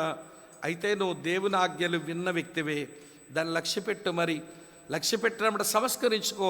ఏది తొలగించుకోవాలో తొలగించుకోవాలి, ఏది కలిగి ఉండాలో కలిగి ఉండాలి. అన్య దేవతలు తొలగించుకోవాలి, శుచిపరచుకొని కొత్త బట్టలు వేసేసుకోవాలి. చెవులు కొన్న పోగులు చేయాలి, ప్రత్యేకపరచుకోవాలనుకున్నారు వాళ్ళు. కనుక అలాగ మనం ప్రత్యేకపరచుకొని ప్రవర్తనలు మార్చుకొని, ప్రియులారా వినండి, మన దగ్గరున్న రహస్య విగ్రహాలు హృదయంలో పేరుకుపోయినాయి. ఆ హృదయ పొరల్లో దాక్కుని ఉంటాయి కొన్ని విగ్రహాలు. నీ హృదయపు పొరలో దాగిపోయి ఉంటాయి. దేవుని మీద ప్రేమను చల్లార్చేస్తూ ఉంటాయి, దేవుని మీద భక్తిని చల్లార్చేస్తూ ఉంటాయి. నీ హృదయ పొరల్లో దాగి ఉంటాయి రహస్య విగ్రహాలు. ఒక అమ్మాయి ఉంటుంది, అన్నయ్య మీరు ఎన్నైనా చెప్పండి అన్నయ్య, అది మర్చిపోలేను అని అంటుంది. అరే నువ్వు ప్రభుని నమ్ముతున్నావు కదమ్మా, ఈ లవ్ మ్యారేజ్ చాలా ప్రమాదం, వద్దే తల్లి అంటే మీరు ఎన్నన్నా చెప్పండి అన్నా, నేను ఆడిని మర్చిపోలేనన్నా. మొత్తానికి చేసుకుందలేండి, ఇప్పుడు పడతాను తిప్పటి నెత్తి మీద గుర్తున్నాడు ఆడు రోజు రోజు. నెత్తి మీద గుద్దడమే కాదు, వాడికి ఏమండి ఈ తాగే అలవాటు ఉందంట, స్మోక్ చేసే అలవాటు ఉందంట. వాడేమో సిగరెట్లు చొరగలు పెడుతున్నాడంట, పెట్టడు మరి. యేసు ప్రభు వద్దంటాడంట. ప్రార్థన చేసుకుంటే వాడు చేదస్తమంతా చూపి శాడిస్తున్న వాడు. వదిలమ్మా, ప్రార్థన చేసుకో, దేవుడు ఏదో చేస్తాడంటే మర్చిపోలేనన్నా నేను వాడిని. నేను ఒక విషయం చెప్పను, యవనస్తులు ఉన్నారు కాబట్టి, దేవుని పిల్లల పెళ్ళి మొదటగా దేవుని చిత్తం, రెండవది అమ్మా నాన్నల అంగీకారం, మూడవది సేవకుని సమ్మతి, నాలుగవది సంఘం యొక్క ఆమోదం. ఈ 4 కలవాలి. అలాగా ఆశపడదాం. నా వివాహంలో దేవుని చిత్తం జరగాలి, నా వివాహంలో మా అమ్మా నాన్న అంగీకరించాలి. ఏమండి నా వివాహంలో మా సేవకుడు దాన్ని సమ్మతించాలా, మా సంఘం ముందు మా సేవకుడు ప్రకటిస్తే దానికి మా సంఘం ఆమోదించాలా, అందరూ వచ్చి ప్రార్థన పూర్వక మా పెళ్లిలో ఉండాలా. మర్చిపోలేను అనుకుంటే తర్వాత వచ్చే తిప్పలు అవి చాలా ఏడిపిస్తున్నాయి ఈ రోజుల్లో. నేను ప్రేమతో మనవి చేస్తున్నాను, మన కుటుంబాలు ఉజ్జీవించబడి నిమిత్తం, మన కుటుంబాలు ఉజ్జీవించబడి నిమిత్తం ఆయన ఆజ్ఞలు విందాం. 4 ఆజ్ఞలు చెప్పాను. ఆయన ఆజ్ఞలు లక్ష్య పెడదాం, సంస్కరించుకుందాం. మళ్ళీ బలిపీఠం దగ్గరకు వచ్చి ఆయన్నే ఆరాధిద్దాం, ఆయన్నే ప్రేమించుదాం, ఆయన్నే సేవించుదాం, ఆయనకు చెందిన వారుగా విధేయత చూపుదాం, చివరికి ఆయనకే సమర్పించుకుందాం. అలాగ మన కుటుంబాలు బాగుంటే నీ ఇల్లు ఒక చిన్న పరలోకంలా ఉంటుంది. నీ ఇల్లు ఎట్లా ఉంటుంది? ఒక చిన్న పరలోకంలా ఉంటుంది. అలా మార్చుకుందాం. అంటే ఇబ్బందులు రామని చెప్పను ప్రియులారా, మనం మేలుకు ఆలోచించిన కీడు. మీకు ముందే చెప్పాను, పైన ఎవరున్నారు? ఆత్మదేవుడు ఉన్నాడు. కిందనెవడున్నాడు? అపవాది ఉన్నాడు. ఆత్మేమో కడదామనుకుంటే అపవాదేమో కూల్చుదామనుకుంటున్నాడు. ఆత్మదేవుడు ఆశీర్వాదం నడిపిద్దామనుకుంటే వీడు శపించుదామనుకుంటే మధ్యలో ఉన్నాం మనం. ఈ స్పృహ లేకపోతే మన కుటుంబాలుగా బాగుంటాం. వినండి ప్రియమైన స్నేహితులారా, మీకు ఒక విషయం చెప్పి ముగించేస్తానే. ఆ విషయం ఏంటంటే, ఇప్పుడున్న ప్రపంచంలో ఏది ఆశ్చర్యపడేది లేదు. ఉందా ఏదైనా? మా అబ్బాయికి మొన్న ఏదో చూసి ఇంటర్నెట్లో, ఇదేంట్రా టోనీ అన్నాను. ఇదేంటి డాడీ, ఇది ఎప్పుడో మాకు 4 సంవత్సరాల కింద తెలుసు అన్నాడు. నా 4 years కిందటే నాకు తెలుసు అంటున్నాడు దీని గురించి.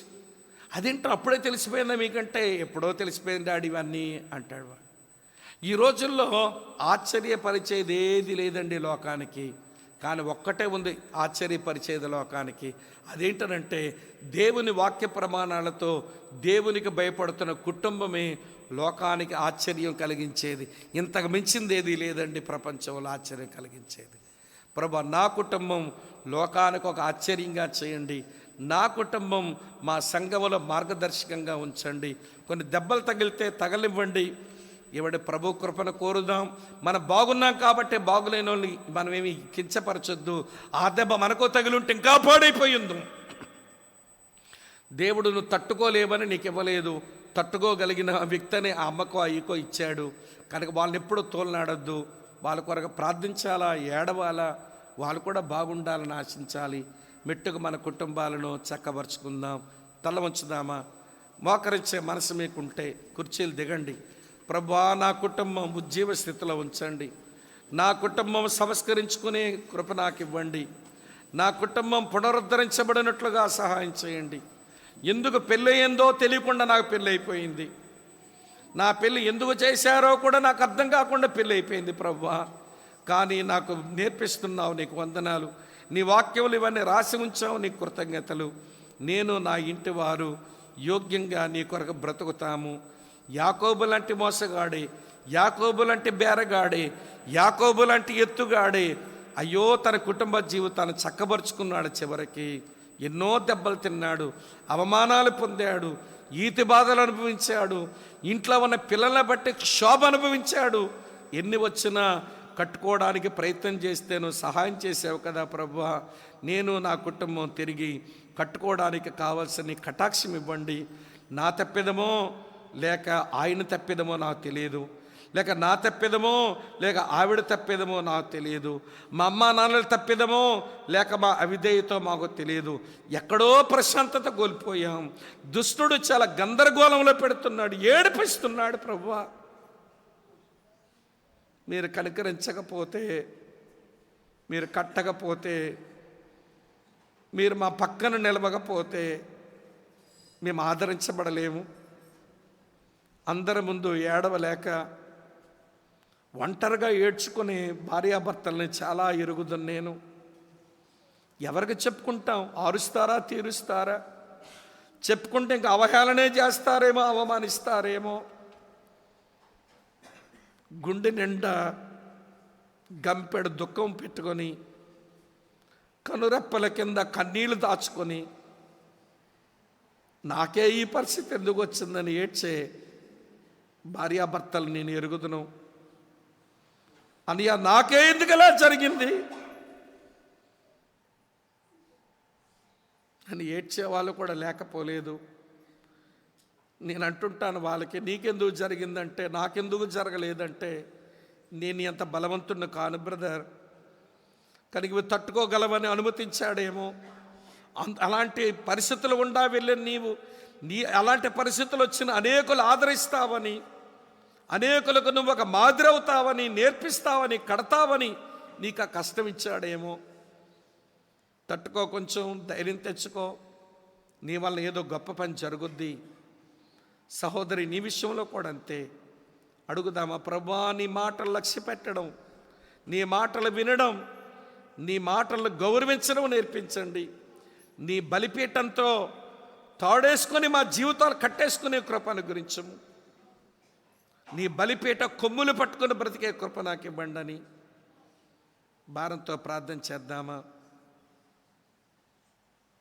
ప్రేమ కలిగిన మా ప్రియమైన తండ్రి, ఈ మధ్యాహ్నం మీరు మాకు ఇచ్చిన మీ సన్నిధి, మీ వాక్యం కొరకై మీ వందనాలు. మేము కొంచెం ఎక్కువసేపే ఆలోచించాము. ఇది అవసరమని నేను అనుకుంటున్నాను.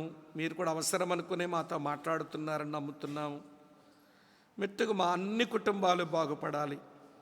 అది బాగుపడడం కొరకు మేము ఊహించని, మేము అడగని ఆశ్చర్యమైన కార్యాలు చేసే దేవుడు నీ వైపు చూస్తున్నాం ప్రభువా. కనికరించి కృప చూపించండి. మరి స్థానిక సంఘంలో ఉన్న ఈ కుటుంబాలన్నిటినీ, సంఘంలో జరుగుతున్న ఈ ప్రత్యేకమైన కూడికలను ప్రేమించి ఆయా చోట్ల నుంచి వచ్చిన మా సహోదర సహోదరీలు వారి వారి కుటుంబాలను కూడా జ్ఞాపకం చేసుకుని దీవించు. టీ బ్రేక్ అయిన తర్వాత ఉజ్జీవకరమైన సంఘాన్ని గురించి మేము ఆలోచించి నేర్చుకొని మా కుటుంబాలు బాగు చేసుకోవడంతో పాటు ప్రభువా మా సంఘాలను కూడా మెరుగుపరుచుకోవడానికి నీ కటాక్షం చూపండి. వృధాగా ఈ సమయం పోనీయవద్దు. మేము నిర్లక్ష్యంగా మేము నాయన పరధ్యానంలోకి వెళ్లకుండా నీ సన్నిధిలో ఉన్నామని గ్రహింపుతో నీ మాటలు స్వీకరించి మార్పు నొందే కటాక్షం దయచేయమని ప్రభువా మీకు ప్రార్థన చేస్తున్నాం. సహాయం చేయండి. చేరువచ్చిన ప్రతి వారిని కూడా దీవించుము. ప్రభు అయిన యేసు నామములో అడిగి వేడుకొని ప్రార్థిస్తున్నాము తండ్రి.